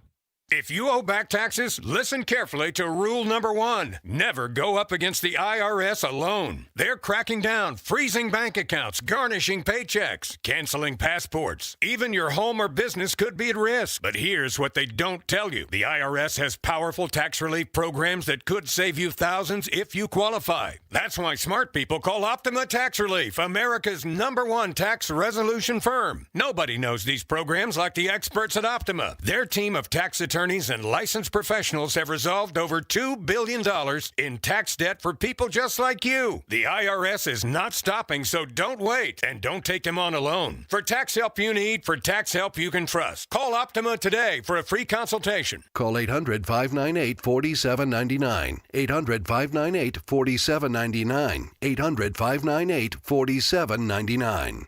Optima Tax Relief. Some restrictions apply. For complete details, please visit OptimaTaxRelief.com. Hey, what's going on? It's Hammer from the Hammer and Nigel show. And I'm not going to lie to you. I needed help. I got a bald spot in the back of my head, and it's embarrassing. I see it when I'm on television. I see it when I'm on the YouTube channel. So I decided to reach out for help. And my friends at We Grow Hair Indie decided to help me out here. These guys are the absolute best. I was a little leery about it. I could not have a procedure that, 1, hurt, or 2, left me looking like I'd been scalped. But after I talked with Darren and the entire team at We Grow Hair Indie, they told me their state-of-the-art technology, the progress made in hair growth, it's going to be okay. If I can do this, you guys can do this. Contact the team at We Grow Hair Indie, 317-522-2995. That's 522-2995. Get that free evaluation. It's free. You can also go online to WeGrowHairIndie.com. Contact them today and do this with me. WeGrowHairIndie.com. Do you know what a high school athletic administrator does every day? A lot. Athletic administrators hire coaches, schedule referees, and organize games. They maintain facilities, purchase equipment, and arrange transportation. They prepare budgets, secure sponsorships, and oversee school safety. They coordinate volunteers, communicate with parents, and handle public relations, and so much more. Not only are they educators, but athletic administrators are mentors and marketers, accountants and HR managers, fundraisers, and problem solvers. They wear so many hats. They have to work long hours to do it all, and we couldn't play high school sports without them. To every athletic administrator in Indiana, thank you for everything you do to make education-based athletics possible. We see you, we salute you, and we are thankful for you. I'm Commissioner Paul Neidig. Show your appreciation for athletic administrators by buying a ticket to your high school athletic events. This is recognizing their role. This is applauding their work.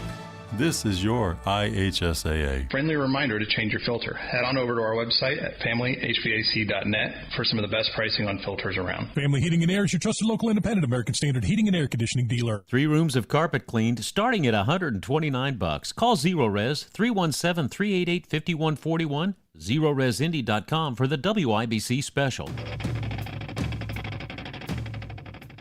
Why aren't we seeing this sentiment? Why are people feeling better? Well, when I was in the investment business, there are consumer surveys, but I used to look at what are the people really doing. So at Treasury, we have loads of CEOs come through, whether they're in retail, credit card, the banks, and the consumer, while they may be sounding grim, is actually quite buoyant. So we are seeing spending has been very solid across most categories. So they might not feel good, but... Well, look, in their heart of hearts, they feel good. I'm not sure what they're telling the survey. That's the Treasury Secretary, Scott Bessent, and he just suggested that Americans are lying to pollsters about the economy. Is this guy in the bubble too much? Does he not understand? I mean, easy for him to say. He's got a nice fat salary. He's not out there buying a gallon of milk on his own. No, he made tens and tens of millions on Wall Street even before he came to the government. So Scott Bessent's going to be all right no matter what happens. He's arguing that the real economy is better than what the survey data suggests. So is he trying to explain away polling numbers? Is he trying to gaslight you? What you don't want to do as a politician is tell people how they feel. Yeah, that you'll always run into problems with that. And Casey, we've talked about it a lot on this show. It's a K-shaped economy right now. For a certain percentage of the population, things are going up. For another certain percent of the population, things are going down. Look, if you own assets, you're doing great right now. If you own stocks or mutual funds and your 401k and your IRA or brokerage account, things are going pretty good. If you bought a house before 2020, things are going pretty good because the price of your house, the value of your house has probably gone up and you got a ton of equity in it. If you own a small business, things are probably going pretty good. But if you're just relying on your income, you don't own a ton of assets, and you're just relying on your income, what we know has happened. Which haven't increased. That's the problem. We've seen inflation, and people still talk about inflation being a problem, and the problem is not today's inflation, the fact that inflation is at 3% today. The problem is we still haven't caught up from the 9% inflation in 2022 and the 8% inflation in 2023 and the 7% inflation in 2024. That's what we haven't caught up with because our wages haven't caught up with that. So a lot of people will say, man, inflation's terrible. Inflation's terrible. We're still getting caught up from the inflation from COVID. That's the real problem. And I think that's what's giving people a lot of pause when it comes to having uncertainty about this current economy right now. So you've got a new Fox News poll, and it showed a record high share of Americans believe taxes are too high. No. About 7 in 10 voters, 70%, say their taxes are too high, which is the highest level recorded in the survey's history. Of course, you're going to get that kind of result when you do a survey like this right around tax week, right? But the sentence would have fit identically in 1776 when the colonists were protesting taxation without representation. It would have fit in 1913 when the income tax was created. Yep. It would have fit in Reagan's 1980 campaign when he asked, "Are you better off than you were 4 years ago?" It's a foundational American grievance. Too much government, taking too much money, spending it badly. It's like the eternal message. And the record numbers just confirmed it hasn't been solved in 2026. And I think the key point that you said just there is spending it badly, spending it poorly. We feel like we're not getting the value for the amount of taxes that we're getting hit with. Look here in the great state of Indiana. We've got the 5th highest gas tax in the entire nation, and our roads are a total disaster. Oh, and by the way, that's not enough because now they want to turn I-70 into a toll road so that we can be taxed even more, and our roads are still a disaster. People see the massive amount of fraud that took place with the Somali daycares in Minneapolis, and they sit here and say, look at all this fraud that you're wasting our money here. You're taking so much of our money, and you're wasting it, not even spending it. Look, I get you want to spend, we can have reasonable people can have reasonable discussions about where the federal government should be spending our money. And we can get upset about that too. But this is waste, fraud, and abuse with tens of billions of dollars. And that's just one instance that happened in the state of Minnesota. We saw people taking advantage of the Medicare program here or the Medicaid program here in the state of Indiana a couple of weeks ago with those autism centers and that story in the Wall Street Journal. It just feels like we're not getting anything for our money. And that's why people are so upset and thinks that taxes are out of control. And it's not a surprise that it's a record number of people. 70% of Americans, record high, feel that taxes are too high. Welcome to the party, everybody else. Glad you're here. People don't need a poll to tell them that they feel like their taxes are too high, though. They notice that every time they open a paycheck and wonder where half of it went. But you set the fraud aside. Set fraud aside. We can all agree that that's got to end, and that's awful. But everybody agrees that spending is wasteful. But the second someone says, well, let's cut this program, suddenly, well, no, not that program. That's my program. That program is essential. That's a big problem, too. We saw that with Elon Musk and Doge. I mean, he was going to go in there and root out unnecessary government, waste, fraud, and abuse. And the minute he stepped in there, everybody lost their minds. This is outrageous. This is the worst thing we've ever seen in our entire lives. And they drove Elon Musk out of Washington, D.C. all because of it. Yet at the same time, 70% of Americans think taxes are too high. Well, you can't have both. You got to decide, what are we going to spend our money on and what are we not going to spend our money on? But the politicians, they just say yes to everything. They're going to spend our money on all of it. Well, it's because it's not their money. So what do they care? They're not feeling it personally every time they go to the grocery store. Now, you've also got new reporting that shows there is a rise in U.S. foreclosure activity. Indiana, of course, once again, we're number one with the highest foreclosure rate in the nation. Yeah, we talked about this about a month ago because the February data had came out. And in February, it showed that Indiana was the number one foreclosure state per capita in the entire country.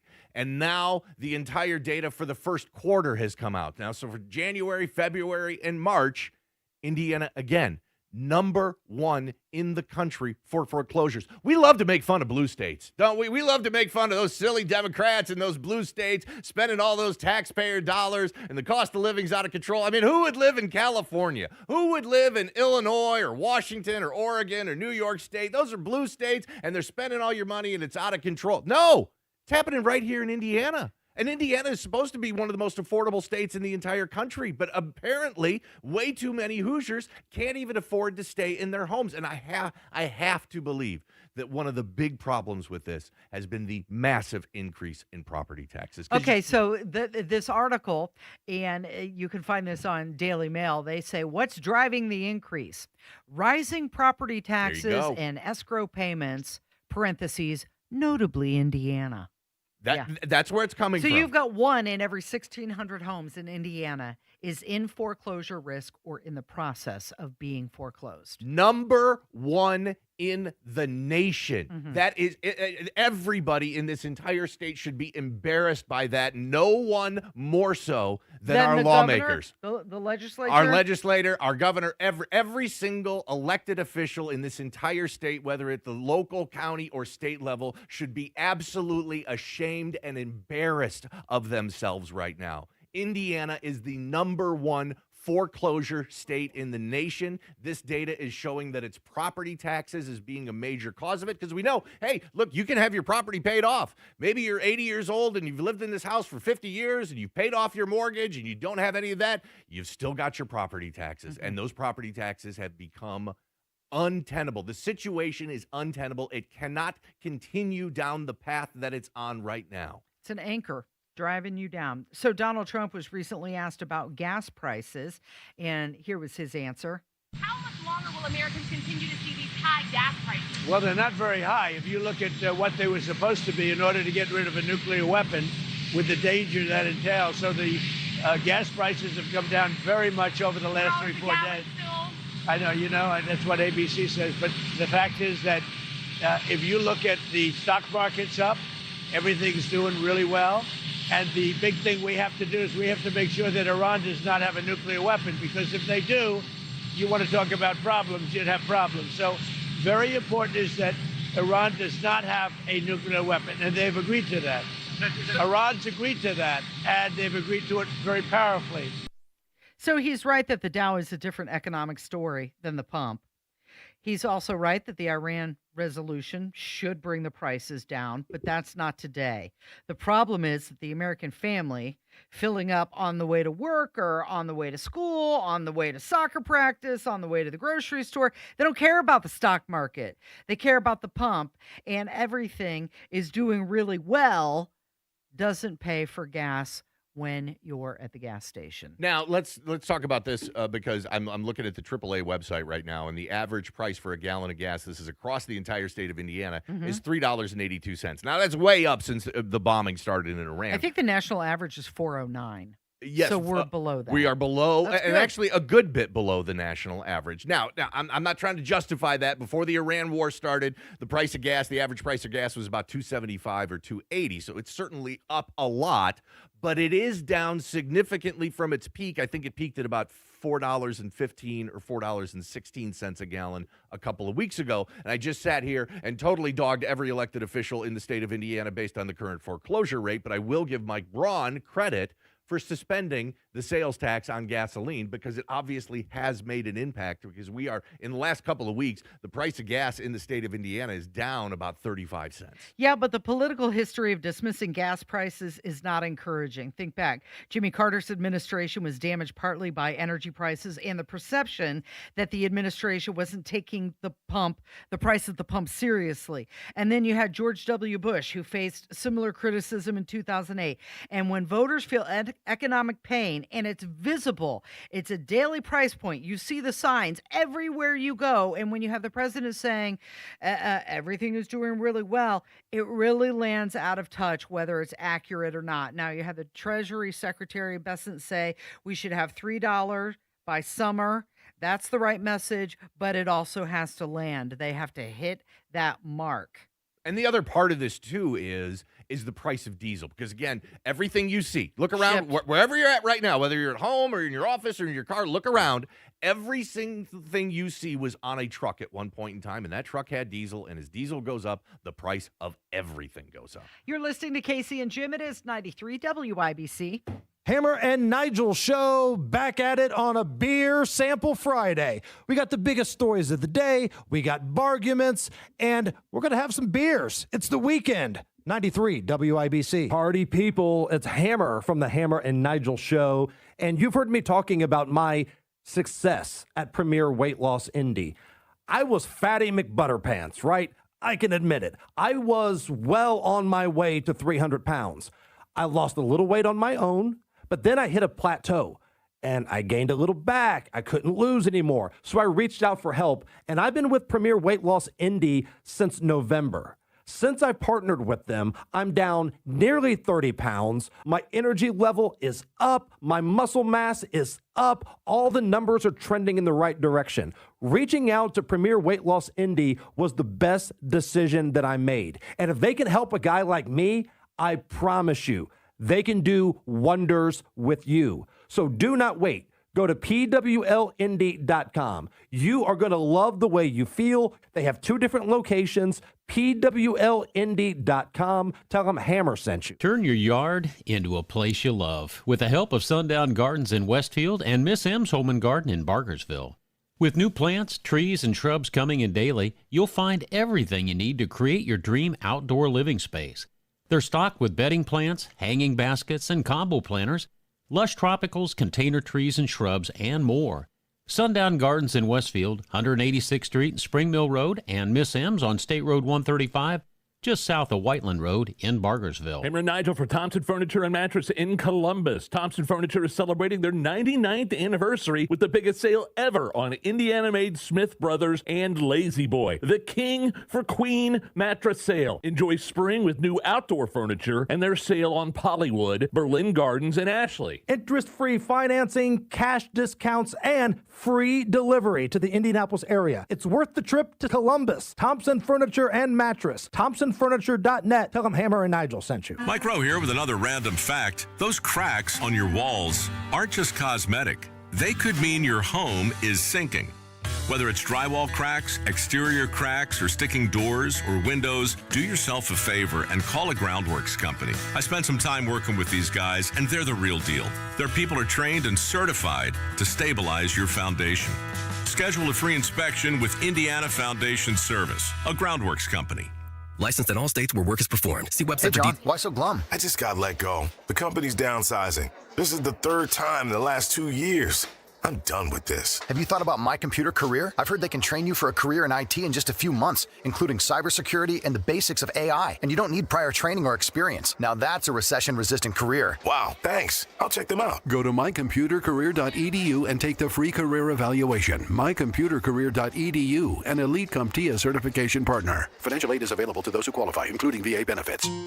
Nobody cares for you like family. Family heating and air. Hey, this is Malia. We often get asked when is the best time to buy, and the answer is today, not tomorrow. With rising utility costs, rising product costs, and missed opportunity costs, which you could be saving with a high-efficiency system. Give us a call today to schedule your free in-depth estimate, 317-577-8077. Family Heating and Air is your trusted local independent American Standard heating and air conditioning dealer. This is a special alert to all Americans who own a vehicle with less than 200,000 miles with an auto warranty about to expire or with no warranty coverage at all. Due to a decline in the economy, CarShield is announcing a low-cost month-to-month vehicle protection plan that is now available to the public to save any driver out-of-pocket expenses on future auto repairs. Call now to find out how you can pay almost nothing for covered auto repairs. Yes, you heard that correctly. Pay almost nothing for covered auto repairs. An open phone line has been established for all drivers to call for a free quick quote. Call 800-983-2077 now. Drivers who are covered will not have to pay for covered repairs again. This protection plan is at an all-time low. Additionally, drivers who activate this vehicle protection today will also receive free roadside assistance, free towing, and car rental options at no additional cost. Call us for your free quick quote today. 800-983-2077. That's 800-983-2077. What do you have to lose? Call 800-983-2077. Again, 800-983-2077. Do you need air conditioning service and need to find a local well-trained expert you can trust, like Family Heating and Air Conditioning? Find that American Standard Air dealer at IndyHomeComfort.com. See Kid Rock live with John Party on Friday, June 19th at Ruoff Music Center. One huge night of country and rock you won't want to miss. Get your tickets now at WIBC.com.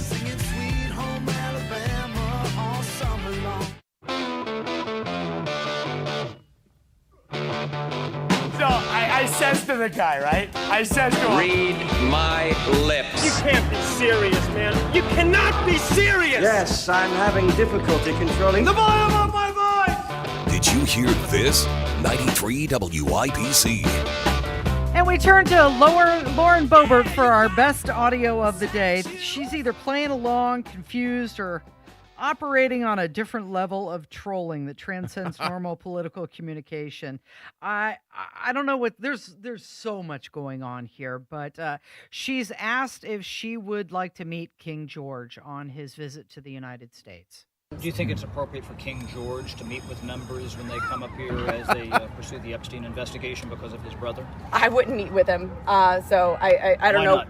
I have 1776. I have nothing to do with King George or the royal family. I am American first, and I have no need to meet with him. Will you attend the speech?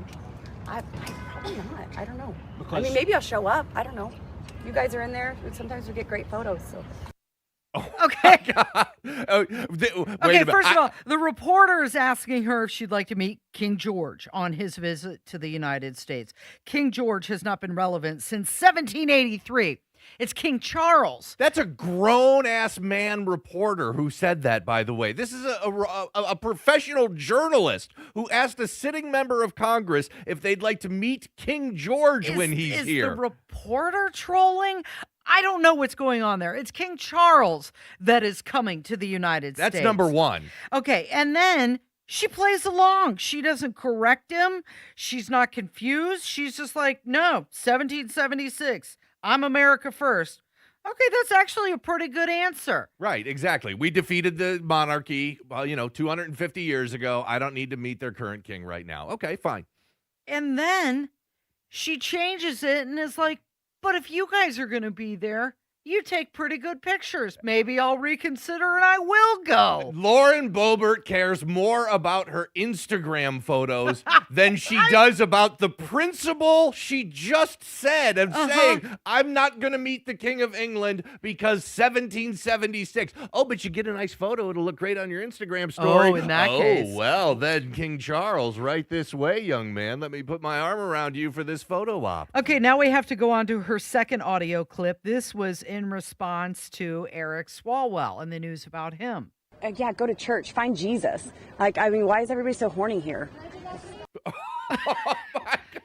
Okay, wait a second. This is the same woman who had her groping in a theater story. Let's be honest. There was video of this from 2023 of Lauren Boebert in a theater giving a guy a handy right there where we can all see what was going on, and she's the one that's like, wait, Congress is way too horny. Lauren Boebert was having a moment yesterday. She was. Like, what is going on? Those two audio clips completely dominated Twitter yesterday afternoon for how ridiculous they are and how ridiculous she is.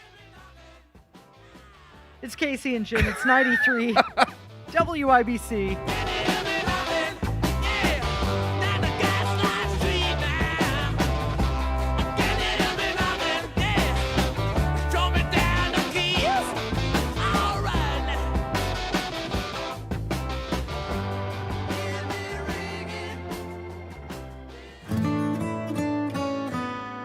It's the first day of the first grade, and she found a new best friend. It's a laid-back Sunday afternoon you wish would never end. The homemade taste of Bluebell and good friends gathered round. The good old days are being made right now. Introducing Bluebell Pro, a dessert with up to 12 grams of protein and 110 calories or less per serving. Low fat, no added sugars, and gluten-free. Dig into a pint. It's more than just protein. It's Bluebell Pro. Never has high protein tasted so good. The good old days are being made right now. The good old days are being made right now. Look for Bluebell ice cream in your local grocer. If you can't find it, ask for it. Wesley is a truck driver. I drive a truck, and I love what I do. A truck driver with IRS troubles. They told me I owed them $43,000. It got really bad.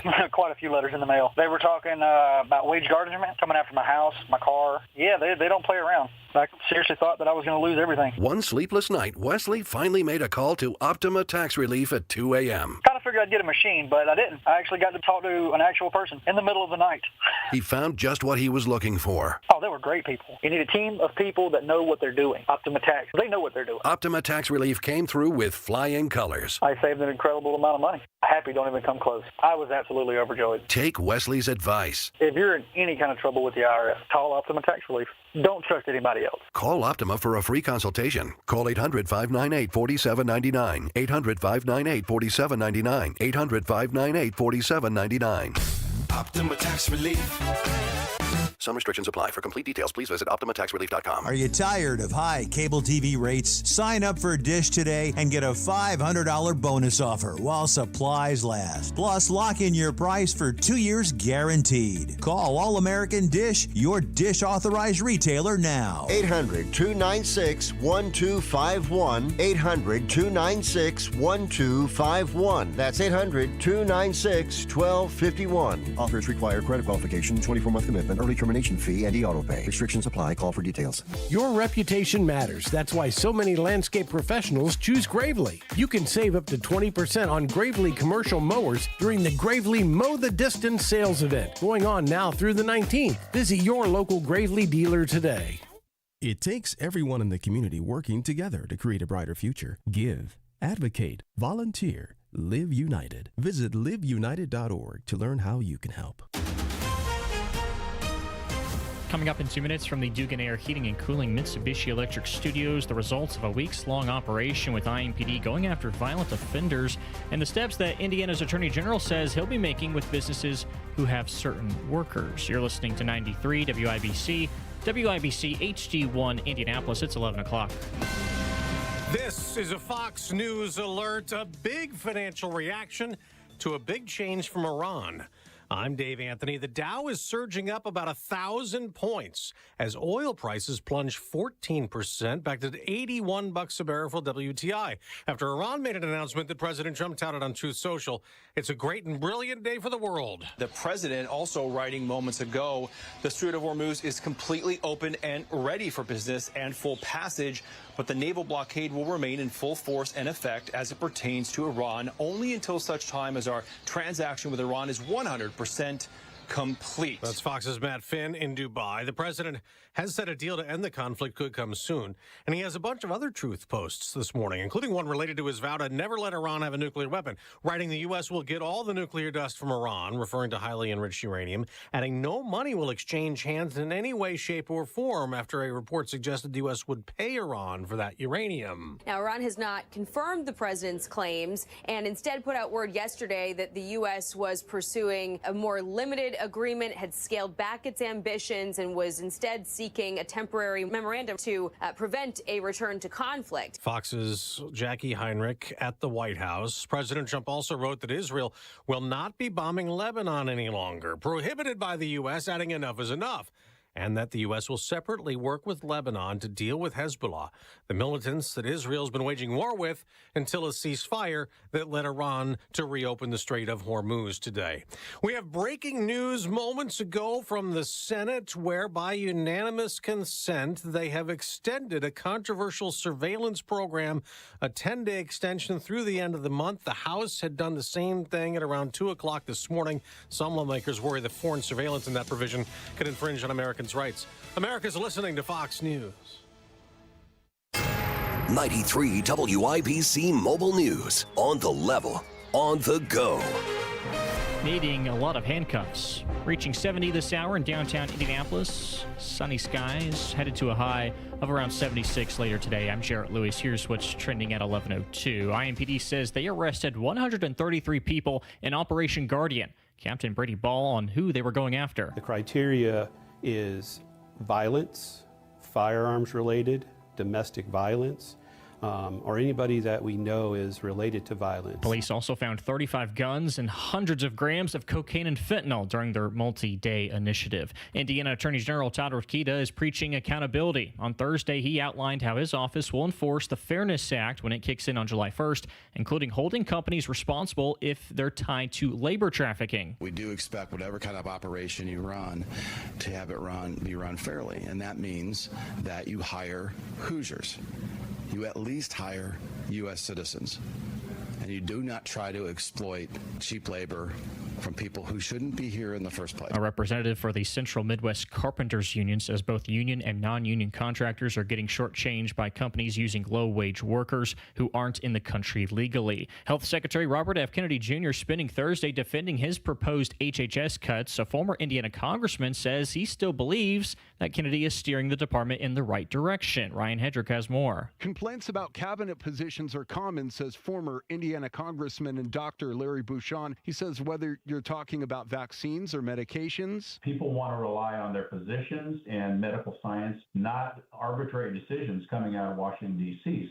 Dr. Bouchon says Kennedy's way of asking deeper questions about vaccines can add something to the policy process. I think you have to bifurcate this into two directions. COVID vaccination, where we go from here. This still resistance to COVID vaccines that has been a chronic problem. Ryan Hedrick, 93 WIBC Mobile News. The Marion County Coroner's Office is asking for help from the public in locating families of people who died 2 years ago and have unclaimed remains. Coroner Alfarina McGinty spoke to Wish TV about the steps that they take with the remains. We hold those decedents in the cremains status until the 2 years following. Then we'll have a ceremony to honor them, call their name, give them dignity. And the office in Indianapolis will hold that public ceremony on May 15th. The first ever Big Ten volleyball tournament is coming to the Hoosier State. The conference chose the Fishers Event Center to hold the tournament, which will take place following the upcoming regular season. The tournament will run from November 20th to the 25th. And the NBA announcing on Thursday that the Pacers will play in Mexico later this year. They will take on the Denver Nuggets in a game on November 7th in Mexico City. I'm Jarrett Lewis on the level, on the go, and at WIBC.com. It's time. You've been putting off that kitchen or bath remodel long enough. What are you waiting for? Get started today with Boer Remodeling. Boer Remodeling customer Kathy had a bath remodel with Boer. Kathy, talk a little bit about your experience. Our experience with Boer has been terrific. The process was so easy and seamless. When we decided to do a larger remodel of our first floor, Boer was the first company we thought of hiring. And were you happy with the results? The results are amazing, and we are so happy with our home and the work that Boer did. Peter is another recent Boer Remodeling customer with a new kitchen. Peter, what was the best part about working with Boer? We especially liked the active participation that we were able to have in selection of stone for the countertops. Really came out beautiful. The cabinets also came out very, very well. The best materials, the most skilled craftsmen in Central Indiana. They'll guide you through the entire process. Start with a free consultation. Talk to Boer Remodeling today. That's Booher, BoerRemodeling.com.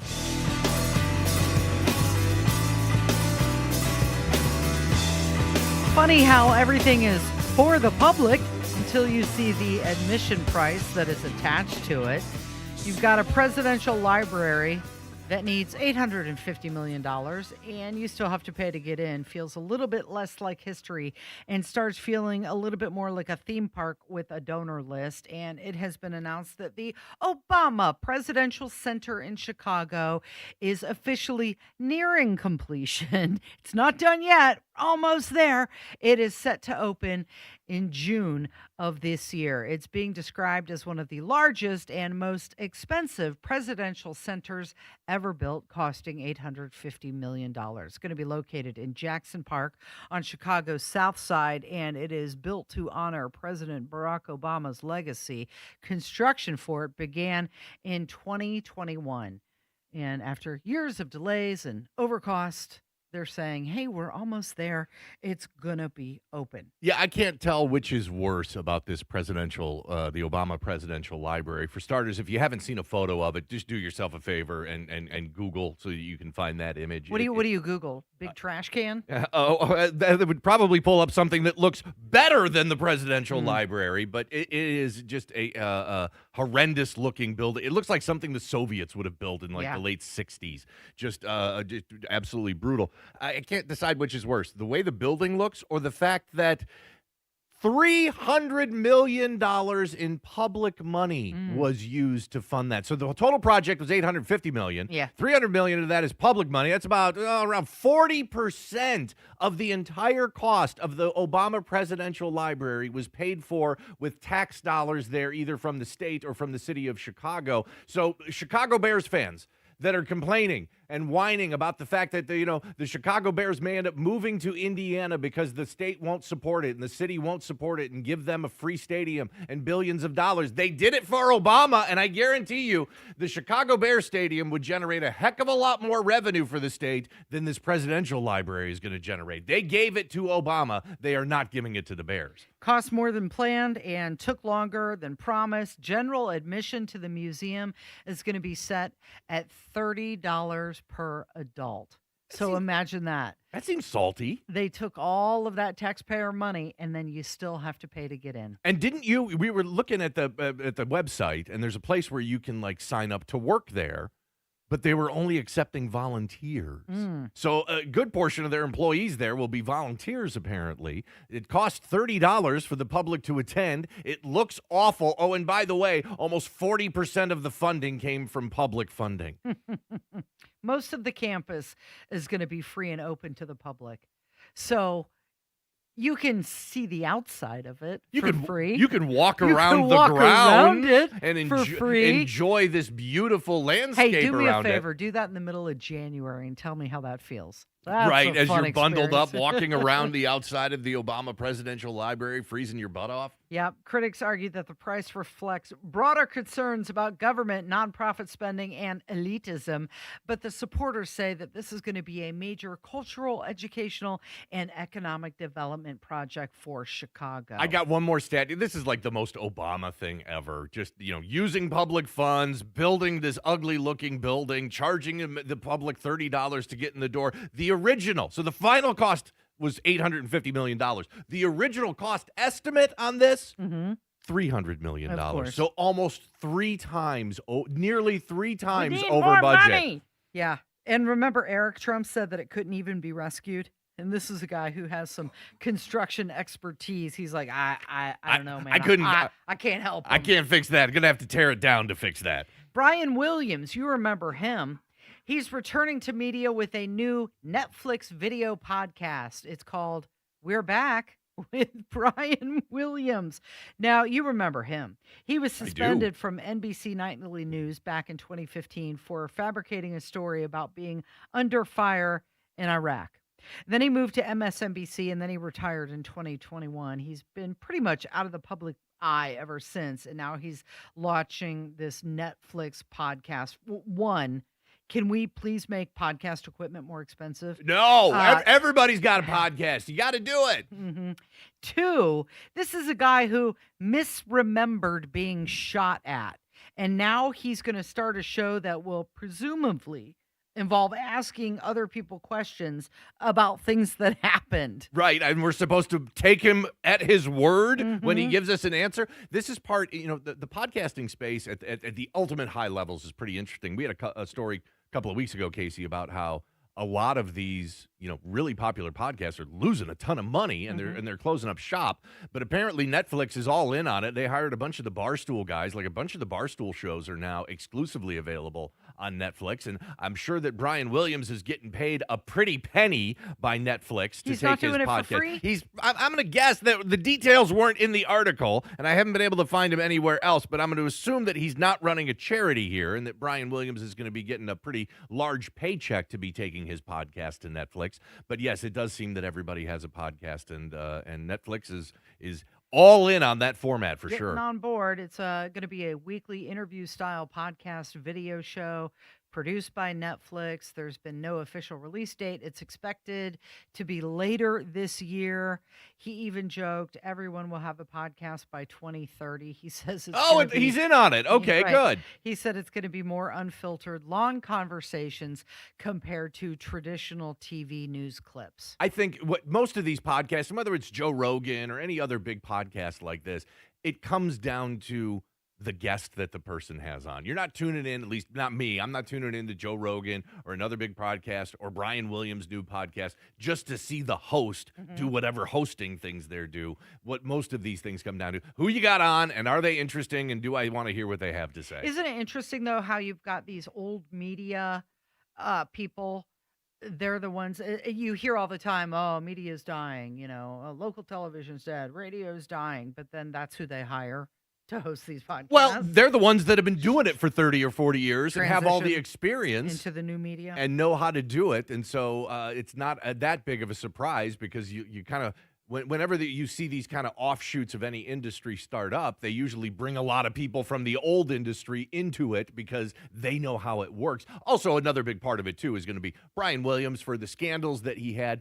Pretty big name recognition. I mean, he was the anchor of the NBC Nightly News at one point in time, the home of, what used to be Tom Brokaw. And then he was a main anchor back in the day before before MSNBC went crazy, woke, and liberal. He was the lead anchor at MSNBC in the late 90s and early 2000s. And so he is certainly a big, big name. And that's kind of a big get for Netflix. So, yeah, I mean, he was a generational broadcaster. You used the best word in all of that.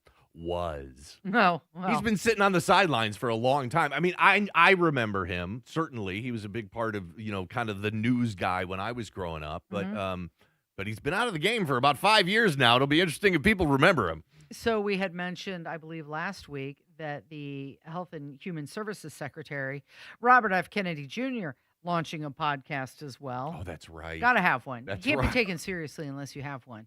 But he faced some questioning in House hearings on Capitol Hill.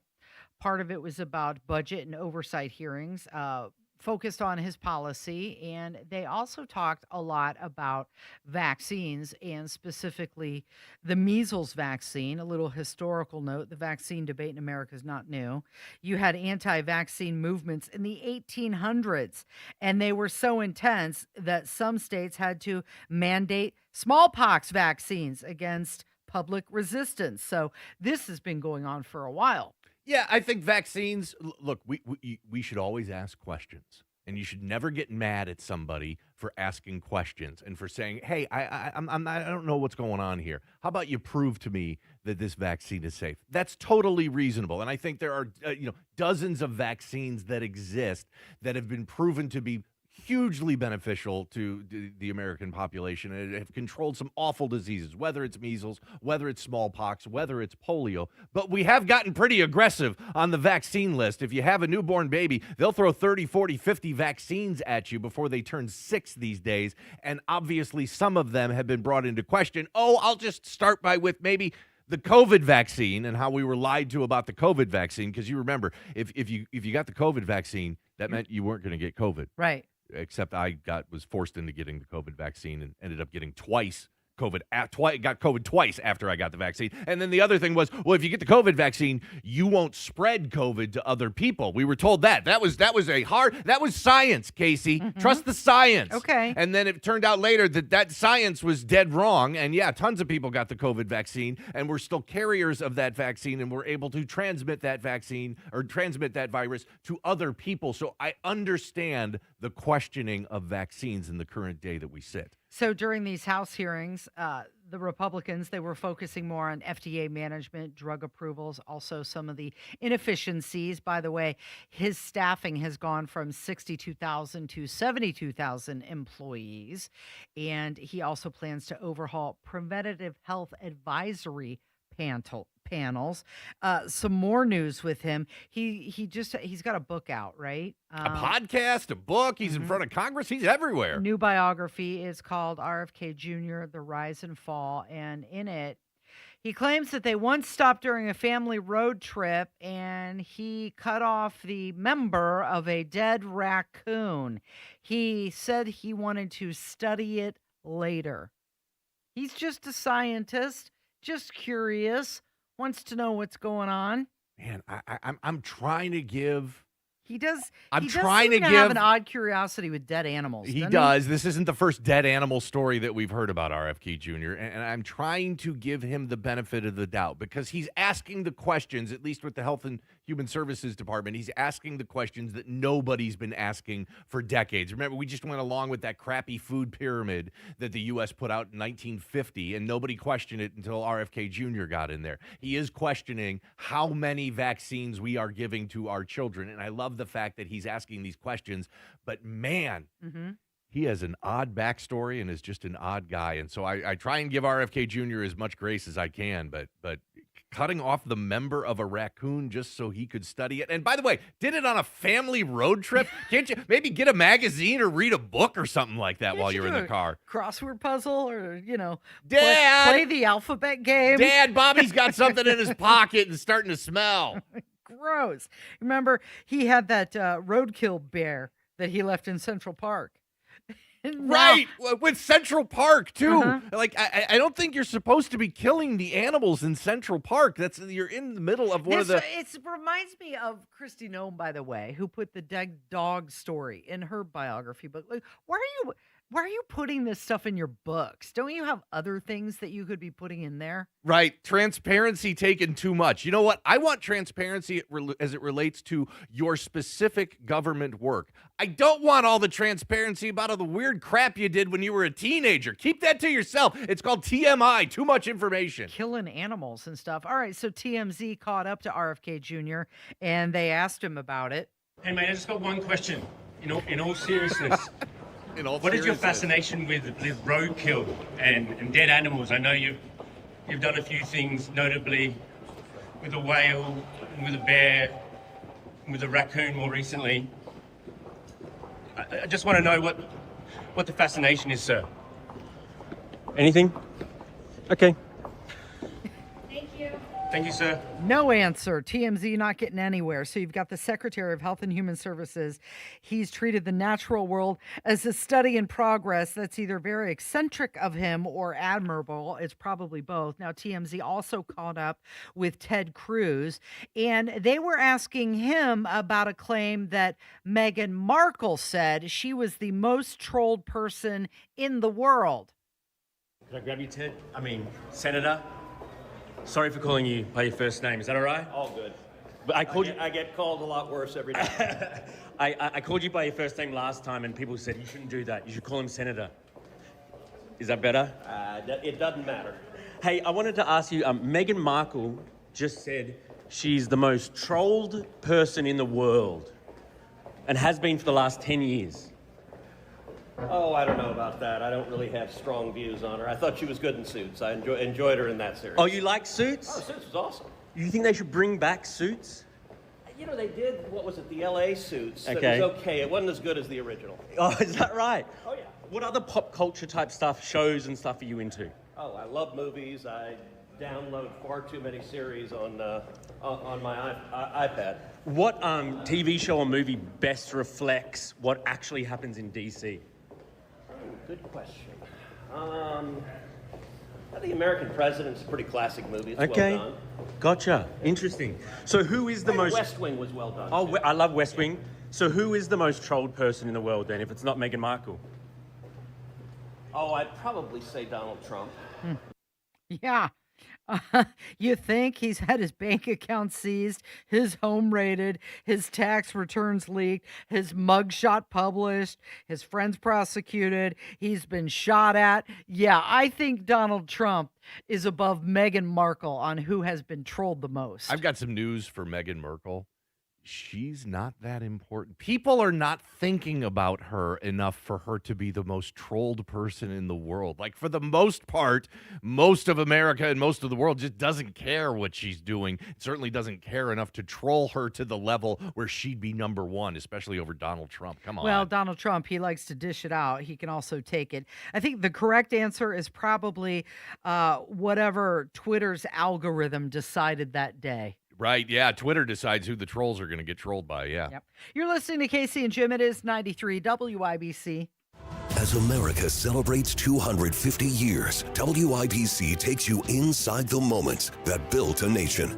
The Spirit of 76. A 1-minute look at this day in the Revolution. The battles, debates, and turning points that transformed a collection of colonies into these United States. Weekday mornings at 7:35 and 11:35, and afternoons at 3:35 and 6:35, or anytime on demand at WIBC.com or wherever you get your podcasts. Pat Sullivan here with Michaelis owner Richard Michaelis. Richard, what are signs that your home is telling you there's something wrong?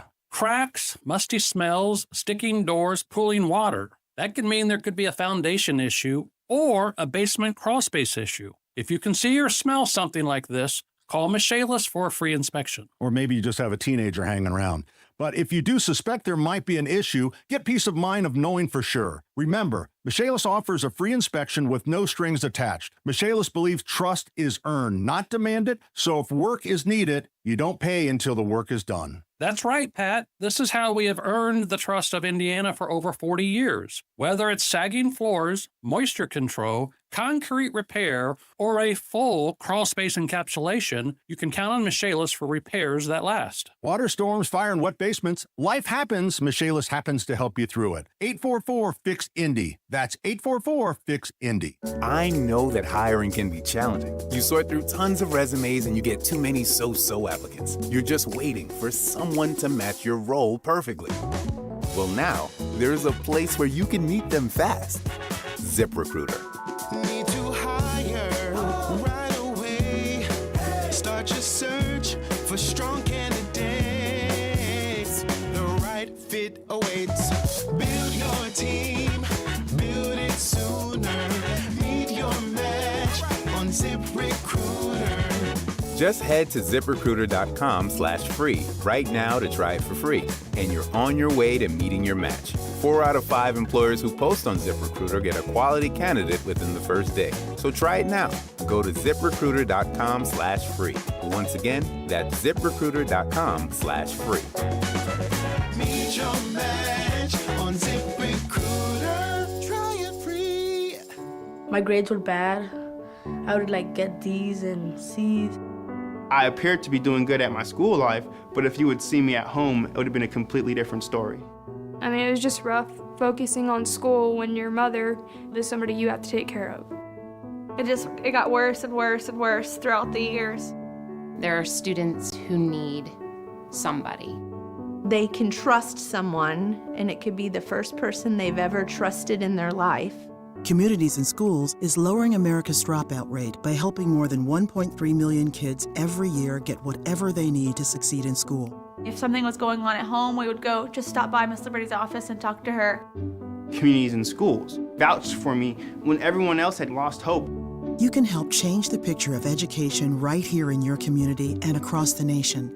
Visit communitiesinschools.org. I hear people say we can't save every kid, but I think that we can. This hour powered by Family Heating and Air, your American Standard air dealer. Nobody cares for you like family. What is your problem? I got a lot of problems with you people.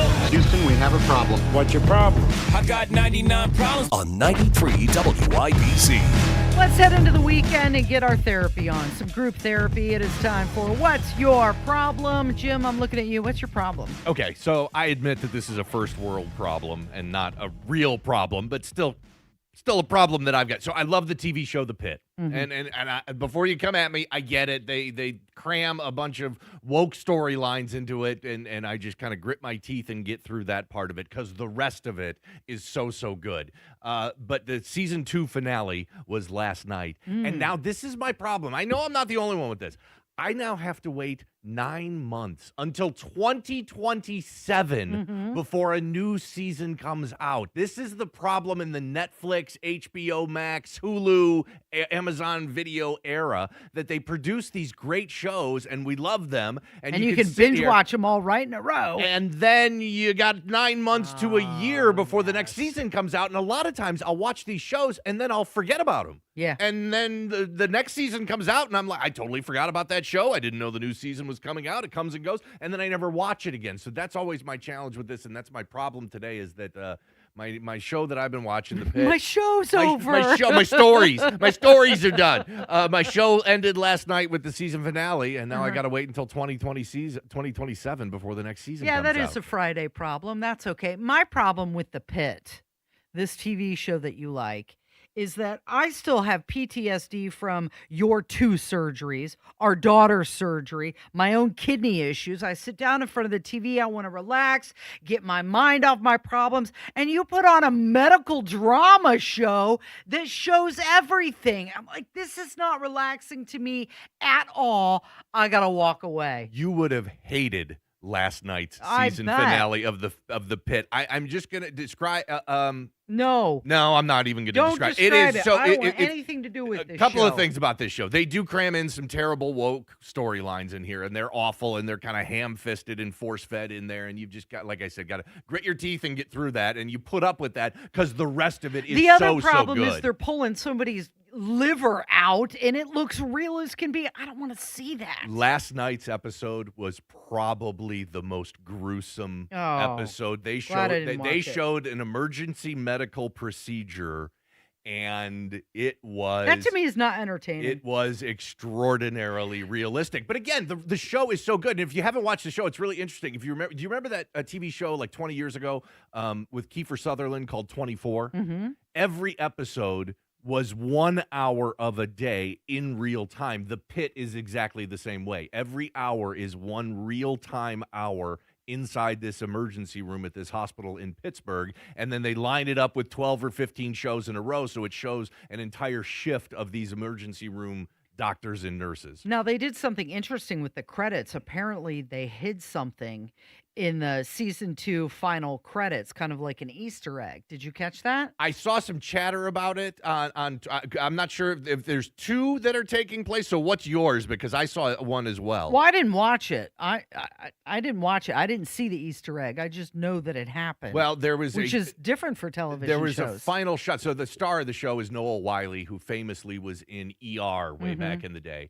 He always gets cast as a doctor. Huh? And he's good at it in the show. And so there was this guy that showed up out of nowhere, like at the final scene last night, who looked exactly like Dr. Mark Green, who was another character in ER from 20 or 30 years ago. So that was the kind of little Easter egg I saw that was all ablaze in Twitter last night. All right. Well, I'm sorry, but, in this world of instant gratification, you're just going to have to be patient. That's my problem. I know it's a first world problem. It's not it's a fake problem. It's not real, but I am still upset about it. You're listening to Casey and Jim on 93 WIBC.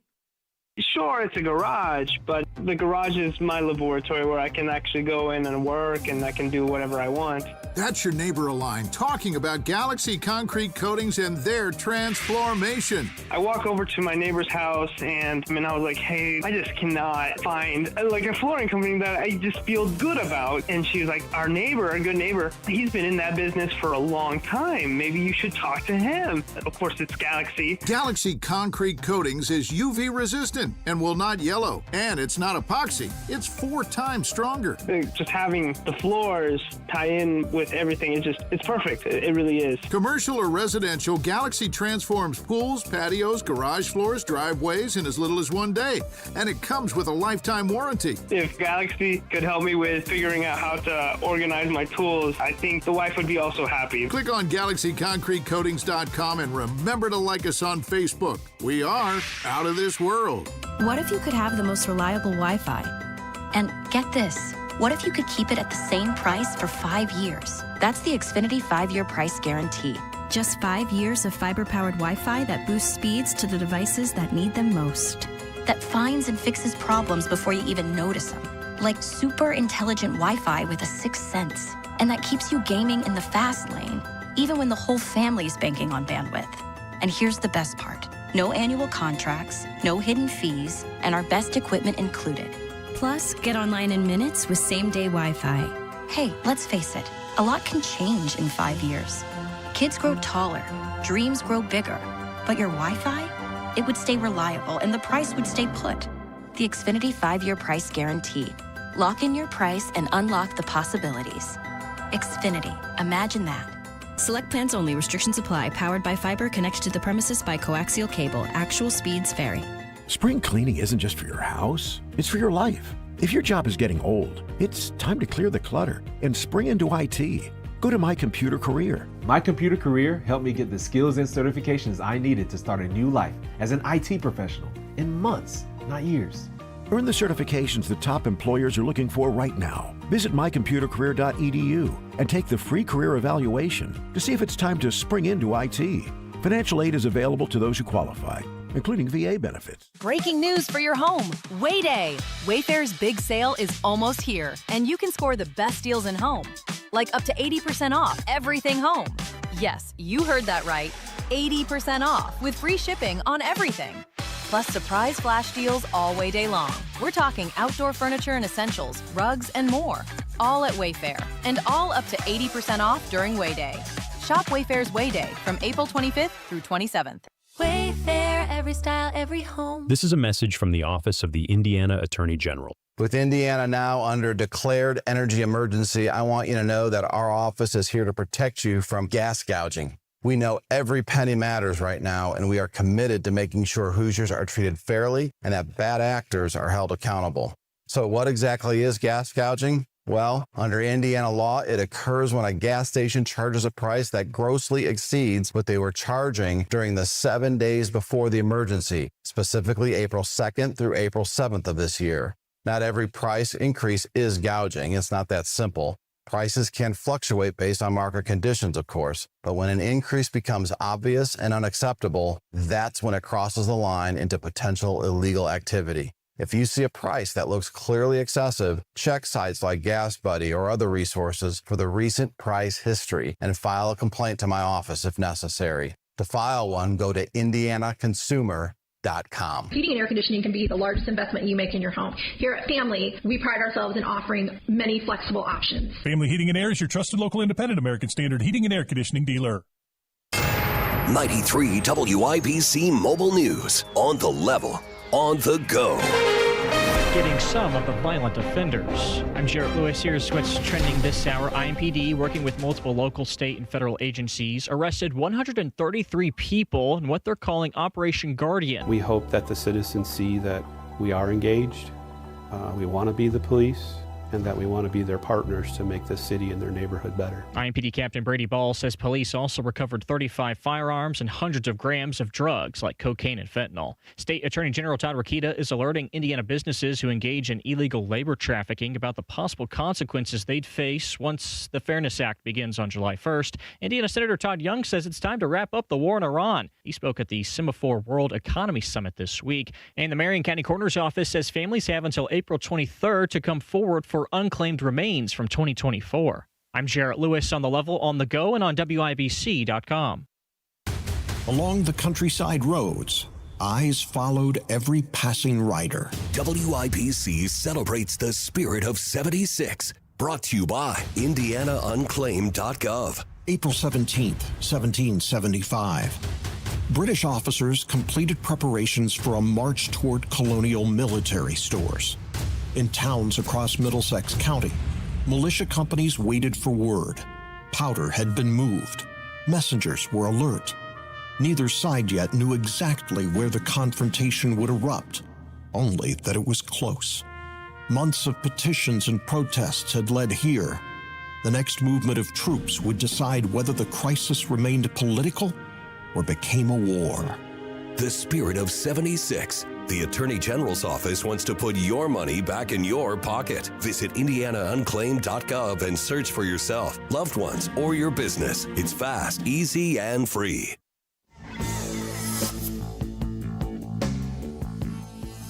So we just made a deal with Lebanon. As of 2 hours from now, we have a ceasefire with Israel and Lebanon, and that'll be great. And they'll be meeting, probably coming to the White House over the next 4 or 5 days. And that'll be the first time they've met in 44 years, which is pretty unneighborly when considering they're neighbors. But there's a really good chance that that'll work out with Lebanon and Israel. I met with, through the telephone, with the president of Lebanon, who's a really good guy, highly respected, and with Bibi. And I think there's a chance we'll be meeting right here in the not too distant future.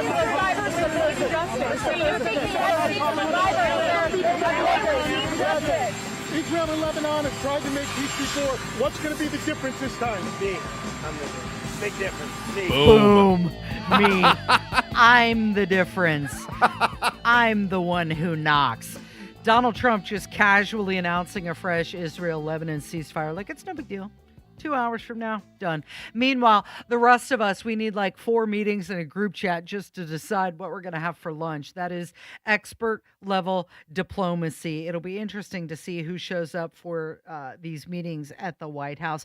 But notice he said, we just made a deal with Lebanon. Not we facilitated or we brokered, we made, which means Donald Trump is trying to own the outcome with the confidence of the man who's going through a very difficult transaction. You've got Israel and Lebanon sitting down for the first time since 1993 on a Monday. A ceasefire, including Hezbollah, on a Thursday. The pace of this is staggering. Keep in mind, the Oslo Accords took years of secret negotiations in Norway to produce a framework that ultimately failed. Trump producing ceasefires in days. And the most important part of all of this is that it will include Hezbollah. Yeah, if you hate Donald Trump, and he's done a lot of things that I've criticized him for, even if you've got Trump derangement syndrome, you have to admit the man deals in volume. I mean, the amount of things that he is constantly doing and getting done is incredible. I remember when we had the Venezuela raid and snatched Maduro and put him in a New York City jail. That happened in January. I was like, wow, 2026. I guess that's our military action for 2026. We're off to a strong start this year. And then we turn around and obviously what's happening in Iran. Oh, and then we still got the blockade on Cuba. And then you remember several weeks ago, we had that military operation in Ecuador against the cartels. That's still going on. Now negotiating a peace settlement, or at least a truce, temporary truce with Hezbollah, Lebanon, and the Israelis. Donald Trump deals in volume, whether you like him or not. So you've got Israel, and they recently carried out some strikes on Hezbollah's targets in Lebanon before the pause. Hezbollah not clearly confirmed full compliance with the truce. There's some minor violations, some continued tensions being reported shortly after it began. But Hezbollah being included in the Lebanon ceasefire is the detail that matters the most. Keep in mind, they are Iran's primary proxy in Lebanon and the organization that has been firing into northern Israel for decades and that funded and trained by a regime now agreeing to no nuclear weapons. If the Iran deal holds and the Lebanon ceasefire holds with Hezbollah compliance, the entire security architecture of the Middle East has been restructured in 1 month. I think that's the other thing we talked about. Can Donald Trump get a firm nuclear deal with Iran where they agree to not develop nuclear weapons, give up the enriched uranium they've got, and that's a huge goal, and that's a big time. But I think the other key piece that has to come out of any sort of ending of the current military operations in Iran has to deal with their proxies. You have to deal with Hamas and Hezbollah, and you have to deal with the Houthis too, because if those three are not all wrapped up as part of peace at the end of military operations in Iran, you've got to believe that those proxies are just going to end up continue causing havoc in that region like they always have. So the ceasefire is part of a broader effort to cool multiple overlapping regional conflicts tied to Iran, Israel, and the United States, and it's seen as a test phase for a potential wider diplomatic talk. Not a final peace deal, but at least the first step towards that. And it's incredible at how quickly it's happening. Fingers crossed that it all sticks. Now, Pentagon, it's being reported, this came out from USA Today of all organizations. They say the Pentagon is ramping up plans for possible military ops in Cuba. Well, they said the planning is being described as accelerated and expanded behind the scenes. I don't think this should be any surprise whatsoever. Trump has talked about this a lot, even concurrently with what's going on in Iran. He's still been mentioning Cuba at least once a week. The blockade that the United States currently has around Cuba is still in effect, and Cuba is being, Cuba has to, they produce very little inside their country, so a blockade is completely devastating to a country like that because they can't import the food and the energy and all the other raw materials and resources they need just to function as a basic country. So I don't think this is that big of a surprise, and I don't think that Donald Trump necessarily feels like he has to wait until everything gets settled in Iran first, too. I mean, we know that he has no problem having two different military operations at the same time, and so the Cuba situation is going to be dealt with. The question is, will it be dealt with while we're currently having our military operation in Iran, or will it end up being dealt with after Iran? Well, here is Trump, and he's saying we may stop by Cuba after we've finished with Iran. And we're going to do this, and we may stop by Cuba after we're finished with this. But Cuba is a nation that was just been horribly run for many years by Castro. Okay, so he's saying that Senator Marco Rubio working behind the scenes. And of course, Marco Rubio parents fled Cuba in 1956 before the revolution fully consolidated. And he spent his entire career opposing the Castro regime. And if Marco Rubio can deliver a free Cuba after delivering Israel-Lebanon talks and the Iran nuclear deal, that's a pretty big legacy. And the one person who needs to notice that more than anyone is J.D. Vance. Yeah, there's going to be, I think we've, at least, and I fall victim to this too. I keep thinking that, okay, we just got to get this thing with Iran done, and then we can all take a breath. Just get Iran done, get the peace deal, whatever it looks like. We just got to, get the deal done with Iran and be done with that, and then maybe we can all take a breath. But there is so much lined up after that. Trump's going to want to deal with Cuba. Trump then is going to want to deal with NATO. And then Trump's going to want, he still didn't get everything he wanted from Greenland. And so that situation is going to come up again. We were in this process where Trump knows that with the midterms coming up in November, he has to get as much done as he possibly can so that if he ends up losing the House or the Republicans lose the Senate, that he gets everything done or as much as he can done before it comes to that. And yes, Marco Rubio, and we've seen this in a lot of polls, I think that even Democrats have said that they've been impressed with the way Marco Rubio has handled his role as Secretary of State, which in today's current political climate is really rare to see someone from across the aisle and from the other party give praise to somebody in a high position like Secretary of State. So you've got Representative Brian Donalds from Florida, and he's saying, you know what, he's not going to get in the way of anything that Donald Trump and Marco Rubio decide about Cuba. Let me ask you, Congressman, would you in fact support military action in Cuba if that were the way to lead to regime change? I'm not going to stand and step in front of what the president and any decisions that he or Secretary Rubio are going to make on this front. But I think it's important for everybody to listen to his words. He would rather continue to suppress the people of Cuba to the point where they have to ration food, to the point where political opposition is jailed, where there is no free press, no ability to communicate. And he believes that that's worth dying for. I think that says all that needs to be said. When he's referring to he, I believe he's talking about the Cuba regime. Yes, the Cuban regime, the current leaders of Cuba. Look, we talked about this when the Iran war started, or very soon after it started. You know, you're hearing from the media about, you remember, the U.S. is losing the war in Iran, Donald Trump's looking for an exit ramp. It's all been gloom and doom. But can you imagine what happens if we can end up getting what we want out of the Iran deal? We already got what we want out of Venezuela. If Donald Trump can then get what he wants out of Cuba, I mean, huge problem. 3 massive problems for decades that Donald Trump would have solved.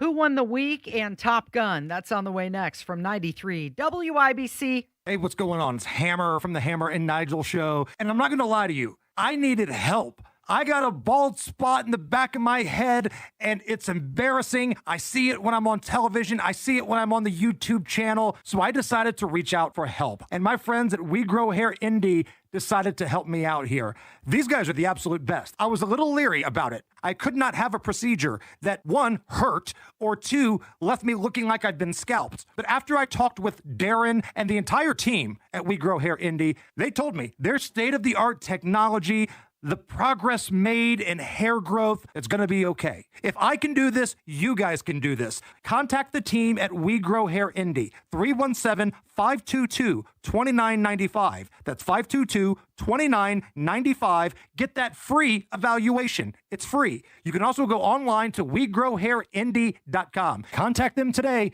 and do this with me. WeGrowHairIndie.com. Hey, what's up? It's Hammer from Hammer and Nigel. For my friends at Technology Recyclers, Earth Day's coming up, and at Technology Recyclers, it's Earth Day every day. They're the official sponsors of tomorrow, keeping electronics out of landfills and doing it the right way. We're talking 100% landfill-free recycling, certified data destruction, and pickup from businesses anywhere in the state of Indiana. Tech-recyclers.com. Do you have garage door problems? Don't worry. Call Garage Doors of Indianapolis today for service today. Garage Doors of Indianapolis serves all makes of garage doors 24 hours a day, 7 days a week. Call 875-4577. Garage Doors of Indianapolis is proud to have served the Indianapolis community for over 50 years while supporting our conservative values. Garage Doors of Indianapolis. Call today for service today. 875-4577. 875-4577. Or online at doorstoday.com. JMV here. Turn your yard into a place you love with the help of Sundown Gardens in Westfield and Miss M's Home and Garden in Bargersville. With new plants, trees, and shrubs coming in daily, you'll find everything you need to create your dream outdoor living space. They're stocked with bedding flats, hanging baskets, and combo planters, lush tropicals, container trees, and shrubs, and more. Sundown Gardens in Westfield, 186th Street and Spring Mill Road, and Miss M's on State Road 135, just south of Whiteland Road in Bargersville. Tell them JMV sent you. Your reputation matters. That's why so many landscape professionals choose Gravely. You can save up to 20% on Gravely commercial mowers during the Gravely Mow the Distance sales event, going on now through the 19th. Visit your local Gravely dealer today.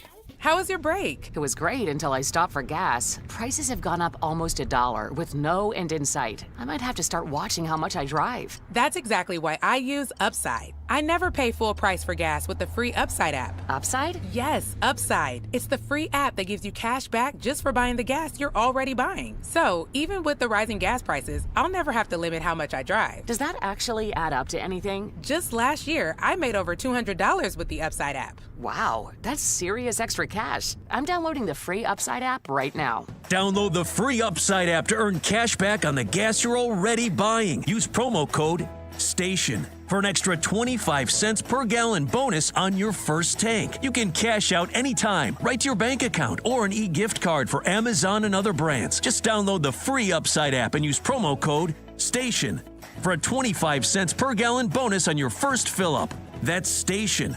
Offers vary by user and location. Go to upside.com for terms and conditions. No matter what scrap metal you've got, it's all good with Sol Good Industries. They buy copper and other metals. The best price for your scrap. It's all good with Sol Good. 317-929-1111. Relive a classic on the big screen. Stand By Me, the film and its stars 40 years later comes to Old National Center on Saturday, June 13th. See the movie and hear from Corey Feldman, Jerry O'Connell, and Will Wheaton live on stage. Get your tickets now at WIBC.com.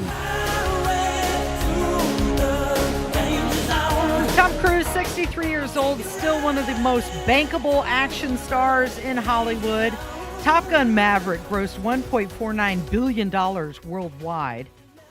So now there's going to be a Top Gun 3. It is officially in pre-production with Tom Cruise, and they're also saying that Miles Teller is going to be in it, and so will Glenn Powell. He may return, not confirmed. I can't imagine what's the storyline going to be? Who they going to have to go get? They're going to have to save someone somewhere. That's what you're concerned with. You're concerned with the storyline of Top Gun 3. Well, I'm afraid for them because obviously in 1986, when Top Gun, the original, came out, it was amazing. It helped set Navy recruiting records. They sent out recruiters to theaters. It blew the roof off of Navy recruiting. 1986, same thing happened again 36 years later, broke box office records, caused another major recruiting surge. I'm just afraid, I don't want the franchise to go down in flames with a bomb of Top Gun 3. And see, I view it as totally opposite. Throw me as many Top Gun movies as you got. You don't care if it sucks. Give it to me. And you know what? And if one of them sucks, fine. Then do a Top Gun 4 and a Top Gun 5. You're going to get more right than you're going to get wrong. And I just love the franchise. It's like Godfather. Mm-hmm. Look, the Godfather 1 was great. Godfather 2 was great. Godfather 3 was terrible. I'm glad at least they tried a 3. Okay, so it stunk, and that's when you know to end the franchise. And maybe that'll happen here with Top Gun 3. But I think as long as we get those fantastic shots on the aircraft carriers and the fighter jets, and we get the air battles that take place, and we get the cocky new guys in at Top Gun who are shooting pool or playing beach volleyball or beach football with the shirts off and singing songs and fighting against each other. Will Jennifer Connelly be in it? Will Penny be in it again? Those are the two. Are they going to be married this time? That's going to be the big question. Is Jennifer Connelly going to be back in it again from last time? So, yes, I'm excited about Top Gun 3. I love all of them. I love the fact that, it does seem like Tom Cruise is like the last real superstar Hollywood actor. Those Jack Reacher movies are fantastic. I can't wait until another Mission Impossible movie comes out. Tom Cruise, he's like the last of them. He is box office gold. He is the only bankable star that Hollywood has left. Okay, now I'm going to give you a caveat with that. Okay. He is 63 now. They're saying that there's no official release date for Top Gun 3, but it'll likely happen around 27. That's the case. He's going to be 64. He really needs to transition out of the action hero role and into more of a statesman role. Because I'm not buying it if he's jumping off of buildings and doing all the stuff. He needs to play a backseat and let Miles Teller do all the action sequences. Harrison Ford was playing Han Solo in Indiana Jones well into his late 70s. I think we've still got 15 good years of action hero Tom Cruise ahead of us. They have no confirmed director yet. However, it will be produced by Jerry Bruckheimer. He's going to be back, and the script is being written by Ewan Kruger. Okay. We'll see. Fingers crossed that they don't stink the joint up. I mean, here's the good news. We'll be there and we'll go see it. That's opening that's weekend. the good news for you. And if it stinks, okay, fine, then you only watch it once. But if it's great, we'll watch it again and again, just like the others. All right, it is Friday, and it is time for Who Won the Week. It's time to find out who won the week. You believe in miracles? Yes! You ain't first. You're last. You lose. Good day, sir. Loser. Winning You're a big winner. I love winning, man. on 93 WIBC. As normal, we begin with Who Lost the Week. I don't think there's a list this week. There's one person. This was the easiest one we've ever come up with. I mean, we've got a clear loser this week. Yep. He survived a lot of things. He survived the Chinese intelligence operative story. He survived the nationally televised flatulence. Chris, so far, the evidence is uncontradicted that the president used taxpayer dollars to ask the Ukrainians to help him cheat an election. And the complaint that I've heard from Republicans all last week was that you don't have anyone who heard. He survived a whole lot in American politics. The one thing that he's not surviving is the sexual misconduct allegations. Loser of the week, hands down, no contest. Eric Swalwell. Yeah, in 1 week, he was forced to drop out of the California gubernatorial race and resign from Congress. Loser! Okay, so who are the winners of the week? We've got Donald Trump on the list, continuing to control the political narrative. He's dominating all of the media cycles and saying that things in Iran could be over as soon as this weekend.